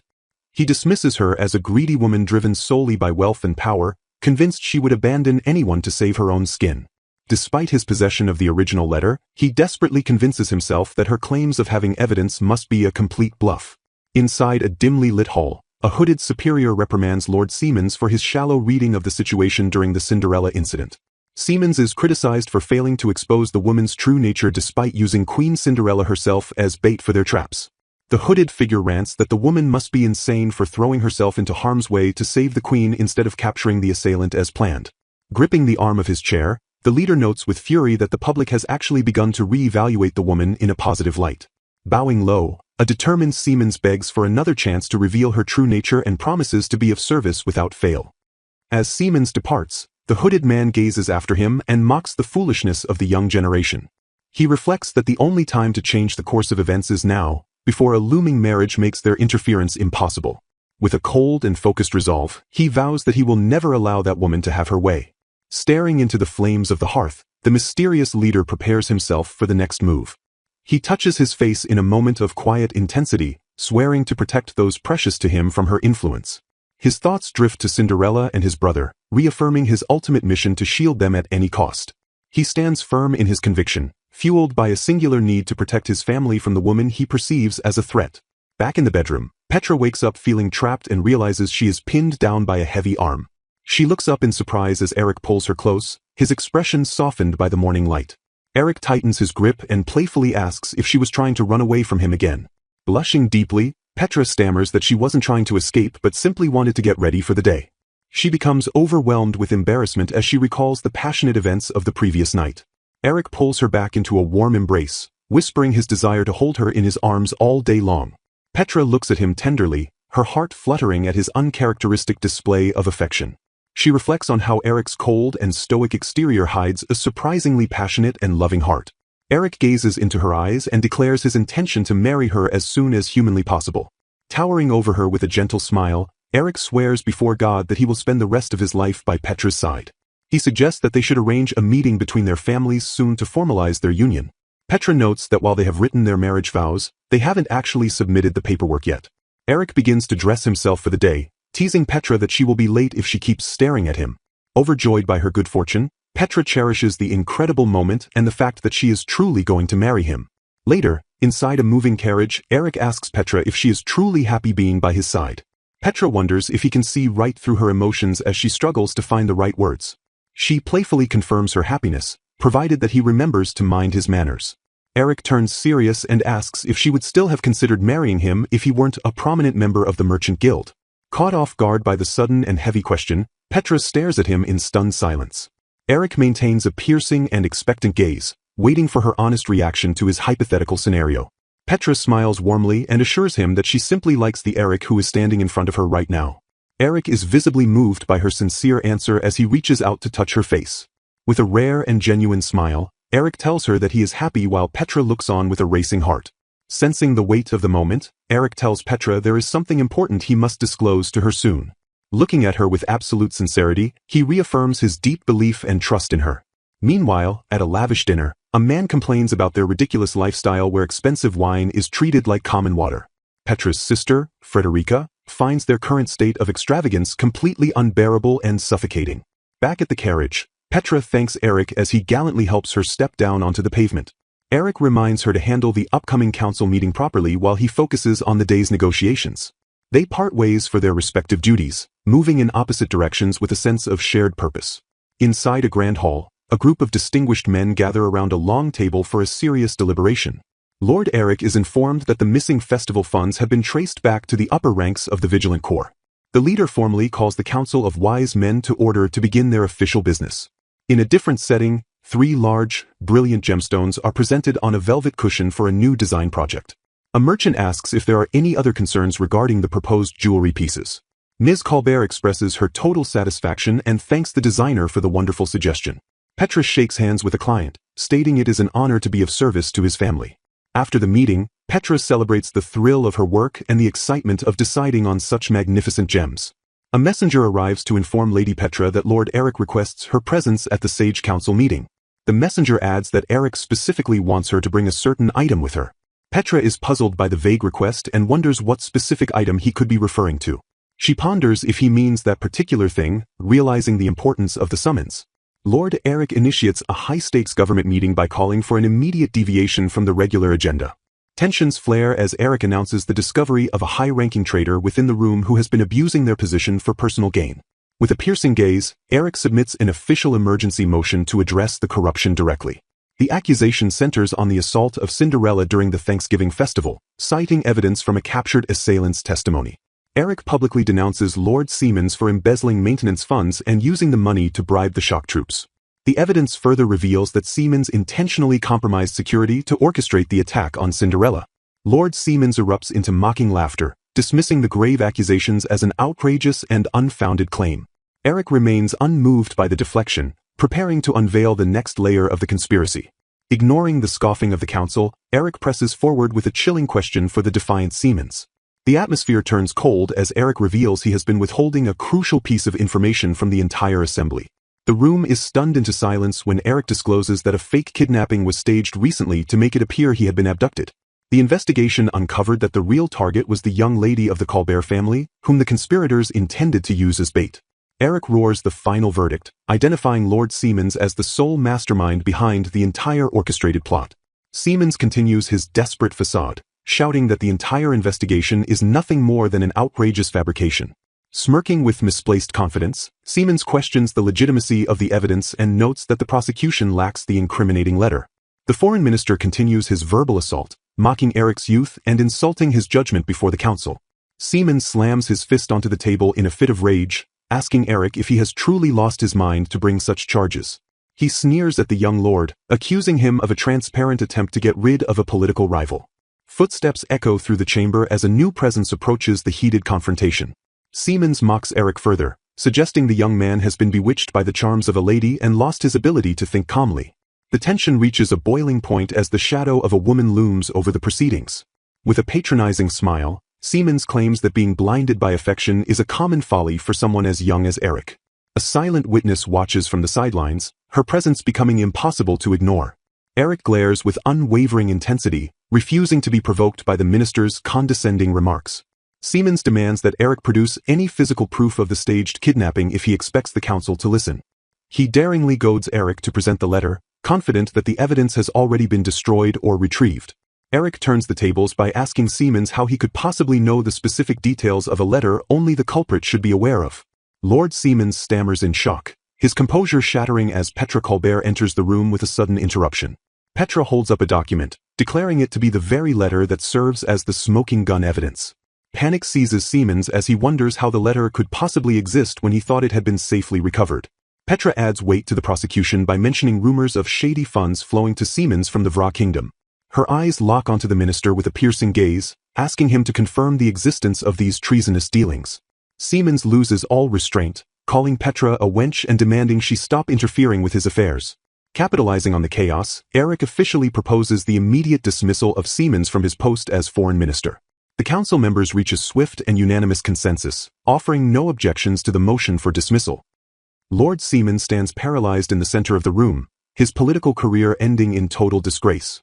A final warning hangs in the air, promising that the fallen minister will pay for his crimes. Siemens glares with murderous intent, his eyes fixed on the woman who orchestrated his downfall. Petra stands tall beside the disgraced man, informing him that he is hated by far more people than he ever realized. Siemens leans in with a final, bitter snarl, claiming that this dark fate is exactly what Petra was born for. Petra remains unfazed by the venomous words, stating she understands her destiny better than anyone else. Lord Siemens is led away in silence, leaving the chamber as a broken man while Eric watches him go. Eric turns to the remaining council members, expressing his sincere gratitude for their support of his emergency motion. With the traitor removed, Eric calmly suggests they finally return to the regular scheduled agenda. A chair is offered to Petra, signaling her new and respected standing within the high-level circle. Petra looks on in surprise, momentarily stunned by the sudden shift in the room's power dynamic. The council members stand ready to continue their work, acknowledging the new order established by the young lord. A faint smile plays on Petra's lips as she prepares to take her place in the governance of the realm. She takes her seat at the grand table, finally recognized as a pivotal player in the kingdom's future. Later, Eric apologizes to Petra for the fact that they cannot depart for their next task together immediately. Petra encourages him to focus on his duties, noting that he has already decided on a suitable candidate to replace the vacant minister post. Determined to be useful, Petra vows to finalize as many contracts as possible before Eric returns from his business. Eric pulls Petra into a warm embrace, telling her how much he truly relies on her strength and competence. He explains that they have finally received permission to negotiate with Guria Village, a valuable hub for jewelry craftsmen. Looking over the documents, Petra realizes that since the village is so distant, the journey will essentially be a trip. Eric looks down at the paperwork with a thoughtful expression, contemplating the logistics of the upcoming travel. A bright smile breaks across Eric's face as he excitedly anticipates the prospect of the journey ahead. The two share a tender moment as they say their goodbyes, with Eric telling Petra to take care while he is away.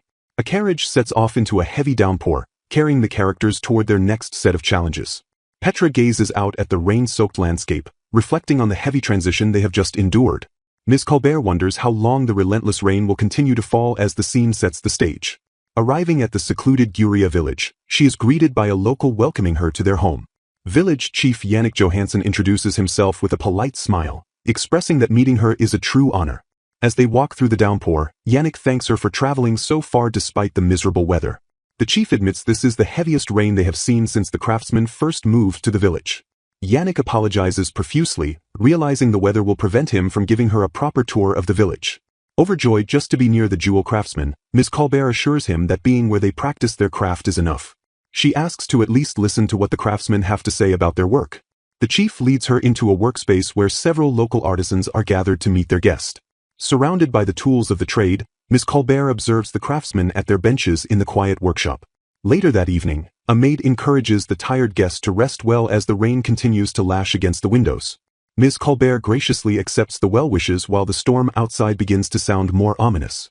Outside in the darkness, the saturated earth begins to crumble and slide under the weight of the water. Seeing the impending catastrophe, Ms. Colbert cries out in terror as a massive mudslide begins to descend. Shouting for Chief Johansson, she rushes out into the storm to warn the village of the coming danger. Finding the chief, she urgently declares that they have a matter of life and death to discuss. She warns that the heavy rain is about to cause catastrophic flooding and demands an immediate evacuation. Stunned by her sudden outburst, Yannick can barely process the claim that a disaster is imminent. She explains she saw water gushing from the cliff, a definitive sign that a flood is already beginning. The chief hesitates, worrying that the nearby river may already be too dangerous to approach. Panic erupts in the streets as villagers scream that the river has finally overflowed its banks. Ms. Colbert commands the crowd to evacuate immediately, pointing the way to safety as the villagers flee. She pauses, realizing that rushing along unstable paths in the pitch black might be even more dangerous. Fear grips her heart as she contemplates the accidents that could happen during a chaotic midnight evacuation. Suddenly, a powerful voice cuts through the rain, calling out to the people of Guria. She freezes, instantly recognizing the commanding tone of the voice echoing through the storm. Prince Delita Eric Durenberger Lutberg appears on horseback, announcing he has prepared carriages and escorts for their immediate escape. Relief washes over her as she realizes help has arrived just when the situation seemed most dire. The villagers hesitate, questioning if they should really trust the word of an outsider. Others argue that it is just rain and will stop soon, even as reports of flooded houses in the West District arrive. The prince stares down the crowd with a resolute gaze, his presence demanding their absolute attention. Removing his hood, Prince Delita formally introduces himself and commands the people to listen to his orders. He implores them to choose the path of life and follow him to safety before it is too late. The villagers stand in shock, whispering in disbelief at the sudden appearance of royalty in their humble village. Chaos turns to organized action as the people realize the crown prince himself has come to save them. Carriages rattle through the village as the evacuation begins in earnest under the prince's watchful eye. Petra watches the scene unfold, her heart racing as she processes the prince's heroic intervention. A companion urges Petra to hurry, noting they are the last ones left to board the carriages. Riding together through the storm, Petra asks Eric if the feelings he expressed earlier were truly genuine. Eric apologizes for his long silence, admitting he could never bring himself to say the words until now. He confesses that before he was ever a crown prince, he was simply a man in love with her. Petra thinks to herself that she was only imagining marrying him, intimidated by his royal stature. He looks at her with intense sincerity and asks her to simply call him by his name, Eric. She struggles to respond, feeling that such a casual address would be far too disrespectful to his rank. A sudden jolt in the path causes her to cry out as the horse stumbles in the treacherous mud. Eric catches her instantly, pulling her close to his chest as he calls out her name in concern. Held firmly in his arms, the two share a moment of intense proximity amidst the driving rain. Looking into his eyes, she realizes the depth of her own love for him despite the barriers between them. They continue their journey into the dark, the horse's hooves splashing through the rising water. Once they reach higher ground, Petra asks to dismount, but Eric insists she stay for her own comfort. He promises they will reach the next village soon and tells her to keep holding on to him. Petra looks at him sadly, stating that the title he bears is far too great for someone as common as her. She falls silent, her face shadowed by the weight of their social divide. She admits she doesn't have the tolerance or the ability to handle the life marrying a crown prince would bring.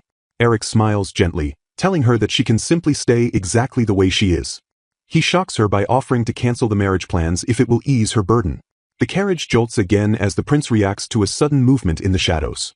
The horse gallops forward, racing against the elements as the evacuation reaches its final stage. Debris and rocks tumble down the mountainside as the environment becomes increasingly hostile. Large boulders crash into the path, nearly cutting off their escape as they flee the collapsing village. Realizing the gravity of the situation, the woman screams in terror as Eric collapses before her eyes. Stunned into silence, the woman watches helplessly as Eric lies motionless on the ground. Amidst a torrential downpour, she kneels over his body and wails his name, desperately pleading for someone to help him. The scene shifts to a grand estate where the woman, now composed but heartbroken, acknowledges the vast difference in their social standings. Speaking with a heavy heart, she reflects on the severe injuries Eric suffered during their ordeal. Resigned to her fate, she calmly tells the butler that she understands the reality of their situation. Her only desire is to confirm Eric's safety, though the butler maintains a solemn and guarded expression. Bowing respectfully, the butler informs her with cold finality that she is strictly forbidden from meeting with Eric-sama. Standing firm in the hallway, the butler reveals that Eric has finally disclosed his true status to those around him. The woman is momentarily stunned by the news that Eric-sama was the one who made the revelation. Though her heart aches, she feels a wave of relief when the butler confirms his life is no longer in danger. Closing her eyes and clutching her chest, she breathes a sigh of relief knowing he will survive. However, the butler delivers a crushing blow, stating that by order of the queen, an audience with him will not be permitted. Turning away to hide her sorrow, she listens as the butler adds that there is a final message from Eric-sama. Taking a pen to paper, she prepares to write a final response as the weight of their separation sinks in. Her final message is a sincere prayer for his recovery and a poignant thank you for everything they shared. Inside the lavish bedroom, Eric remains bedridden and isolated, staring out the window at a world he can no longer reach. With a final, silent goodbye, the woman concludes her letter and prepares to walk away from her life with him. Tears stream down her face as she walks through the palace, the weight of the to be continued marking the end of this chapter. Later, a woman enters a room and asks Petra what she is doing, finding her preoccupied and troubled. Petra stares at a piece of jewelry, unable to decide whether to send it back or throw it away in her grief. Looking up with a weary smile, Petra confirms to her friend that they have indeed broken up. She explains that she caused him a serious injury and has finally learned that Eric is actually the crown prince. Because of the queen's direct interference, she has been officially forbidden from ever seeing him again. Her friend reacts with absolute shock, unable to process the news that Eric is royalty. Concerned for his well-being, the friend asks if he is at least physically okay. Petra confirms that his life is safe, though a bittersweet expression lingers on her face. Her friend reaches out to comfort her, placing a hand on her shoulder as Petra clutches her letter. The friend questions if Eric truly intended to break up with her, sensing there is more to his message. She suggests that Eric wasn't ending things, but was actually begging for forgiveness for hiding his royal identity. Petra looks on in silence, contemplating the possibility that she misunderstood his plea for forgiveness.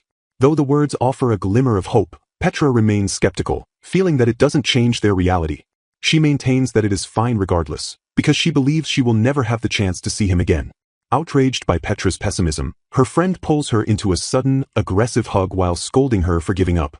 Back at the palace, a bandaged Eric begins to dress himself when his younger brother, Didier, enters the room. Didier cries out in relief at the sight of his brother, his face filled with genuine concern. Eric struggles to change, noting that his right arm still hasn't returned to normal following the incident. He asks Didier for help, explaining that he can barely even write in his current state. While Didier assists him, Eric remains stoic, mentioning that the doctor expects a full recovery with time. Overcome with guilt, Didier falls to his knees and begs Eric to let him confess his terrible mistake. Eric's expression hardens as Didier begins to apologize for the harm he caused to precious Petra. Didier wails in agony, shouting that he is truly sorry for his actions. He confesses that he mistakenly thought Petra was a wicked woman who was a threat to the family. Eric towers over his brother, reaching out a hand to help him up while acknowledging that Didier was only worried about him. Didier continues to sob, offering a heartfelt apology for losing his temper and causing such chaos. Eric looks away with a pained expression and bluntly states that things are officially over with Petra. Shocked, Didier asks what happened, wondering why the relationship ended so abruptly. Eric blames himself, admitting he waited too long to reveal his identity and ended up causing her immense confusion. He notes that their mother also played a role by sending Petra away, though he takes full responsibility for the delay. Didier explains that the palace told everyone he was in no condition to see visitors, including Petra. A flashback shows a servant strictly enforcing the doctor's only rule, making it impossible for anyone to enter Eric's room. Eric is stunned by this revelation, realizing that Petra was likely blocked by palace staff rather than his own orders. Didier informs him that Petra sent a message saying she wants to break up, but Eric remains skeptical. Didier reminds his brother of the extreme lengths he went to for her, including attending hated dances just to see her. He argues that after Eric fought so hard to have the council recognize her talent, he can't just accept a breakup. Eric stands in silence, the weight of his brother's words forcing him to reconsider everything. A final scene shows Petra's friend smiling as she holds a letter, while a man prepares to depart on a journey. The friend asks who the letter is from, her curiosity piqued by the sudden correspondence. With a mysterious look, she reveals that the letter has arrived from Cinderella herself. The group gathers around to read the letter, which contains a formal apology to her stepsisters. Cinderella and her stepsister exchange bewildered looks as a mysterious conversation begins. Cinderella's stepsister somberly reveals that her husband, Prince Didier, has been deeply troubled. She expresses her confusion over why Didier's misunderstandings about Cinderella failed to clear up immediately. Reflection on past tensions shows the characters grappling with the weight of these unresolved conflicts. A close-up reveals the grim truth that Didier was being fed constant malicious rumors within Seaman's village. Cinderella realizes with a heavy heart that the prince was manipulated into believing those lies. Egged on by outside forces, Didier's descent into suspicion is visualized through a tense gathering. Driven by these falsehoods, he ultimately participated in a scheme specifically designed to frame Cinderella. Cinderella stares in shock as the pieces of the betrayal finally fall into place. The sister explains that Didier acted out of a misguided desire to protect her and her brother, Eric. Horror strikes Didier as he realizes the true, darker intentions of the Lord and the extent of his own mistakes. Fearing a direct meeting might worsen the situation, the sister decided to deliver his sincere apology herself. Didier also extended his deep apologies to Eric as the weight of his actions set in. The two women share a moment of soft reconciliation, finding common ground amidst the political turmoil. Now under his wife's strict supervision, Didier is forced to study Cinderella's many achievements every single day. The conversation shifts to the Queen's recent cold refusal to meet, sparking a new wave of concern. Cinderella's sister offers a gentle smile, insisting the Queen's rejection was merely a simple misunderstanding. She encourages Petra to return to her normal life, leaving Petra to wonder if she misjudged the Queen's heart. Petra is confronted with the direct question of whether her love for Eric is strong enough to overcome their separation. Her sister pushes her further, questioning if there is truly any valid reason they cannot be together again. Petra argues that a crown prince's marriage is a matter of state, traditionally requiring a royal bride. Her sister scoffs at the impossible claim, reminding her that even Cinderella managed to become a princess. A newspaper announcement of Crown Prince Eric's coronation sends Petra into a spiral of heartbreak and finality. Petra shouts for Eric in her mind as the reality of his new status as king hits her like a physical blow. Her younger brother finds her in distress, explaining that the king is officially abdicating the throne to Eric.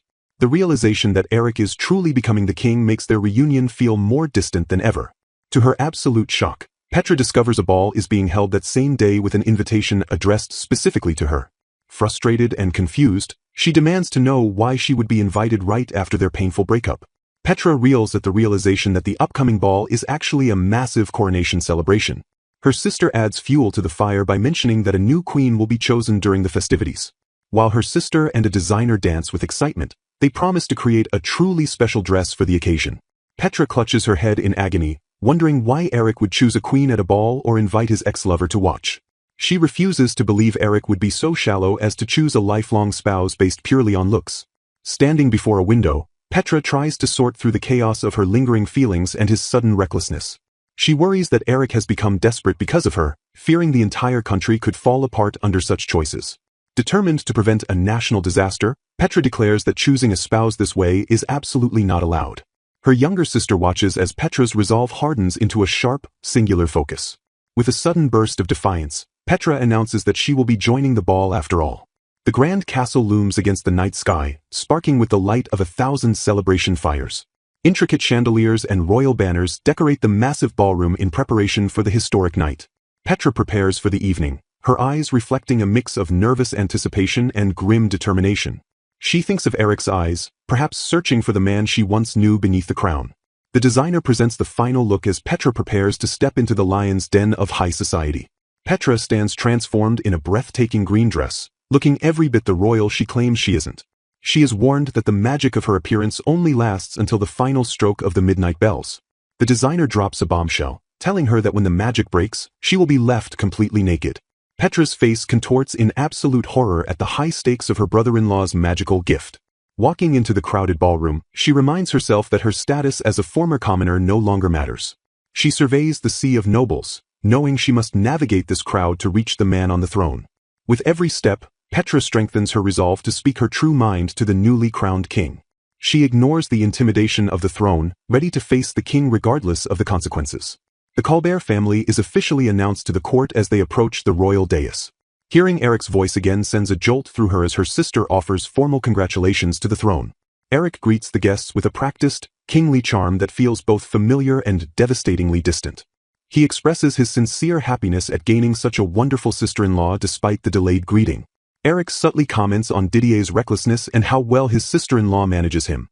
Petra stands frozen, her heart racing as she waits for her moment to address the king. She recalls Cinderella's letters describing Didier's kindness, contrasting the rumors with her own reality. The announcer calls for the next guest, and Petra knows her moment of truth has finally arrived. Stepping forward, Petra officially identifies herself and prepares for her one last chance to speak with Eric. Overwhelmed with emotion, Petra Colbert begins to falter under the weight of her feelings. She lowers her head in a moment of quiet reflection as her jewelry catches the light. The rhythmic sound of approaching footsteps echoes across the floor as a mysterious figure nears. Petra looks up in surprise, her gaze meeting the newcomers as her ornaments shimmer. A handsome man with a gentle expression and regal attire watches her with a soft smile. They stand together in a grand, sunlit hall, the atmosphere thick with unspoken tension. Stepping forward, the man announces he has come because he has something vital to say.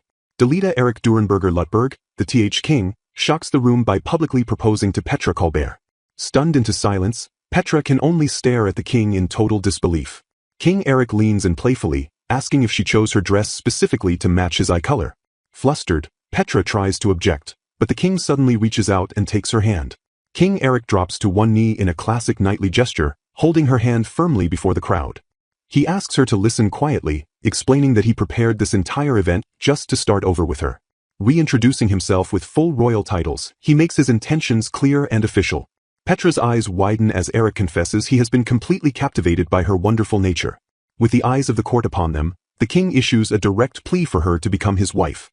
Looking out at the vast assembly of nobles, Petra worries she cannot handle a position that affects the entire nation. She tries to decline the proposal by reminding him that their social statuses are far too different. Eric remains undeterred, insisting that Petra is the only one truly fit to be his queen. He praises her intelligence and her mind, declaring that he loves everything about her. Looking her in the eye, the king vows that if he cannot marry her, he will never marry anyone else. Calling him a complete idiot, Petra begins to tear up as the weight of his devotion hits her. She exclaims how ridiculous it is to choose a queen in the middle of a crowded ball. Eric smiles warmly, admitting he remembered her saying those exact words when they first met. Petra realizes the king used the ball as a clever trap specifically designed to lure her out. He pulls her into a close embrace, admitting he knew she wouldn't be able to stay away. The king stands tall, finally at peace now that she is by his side. Confessing his own vulnerability, Eric admits he has never been this nervous or desperate in his life. He asks for her acceptance as soon as possible, unable to bear the suspense any longer. Petra remains silent for a moment, looking down as she processes his desperate plea. With a blushing face, she whispers a question, asking if he really thinks she could ever refuse him. Overjoyed, Eric cries out her name and tells her how much he loves her while she thanks him for not forgetting her. They exchange mutual apologies and thanks as the walls between them finally crumble. Petra leans into him with a radiant smile, finally declaring her love for Eric in return. The couple shares a romantic embrace in the center of the ballroom as the assembled guests look on in wonder.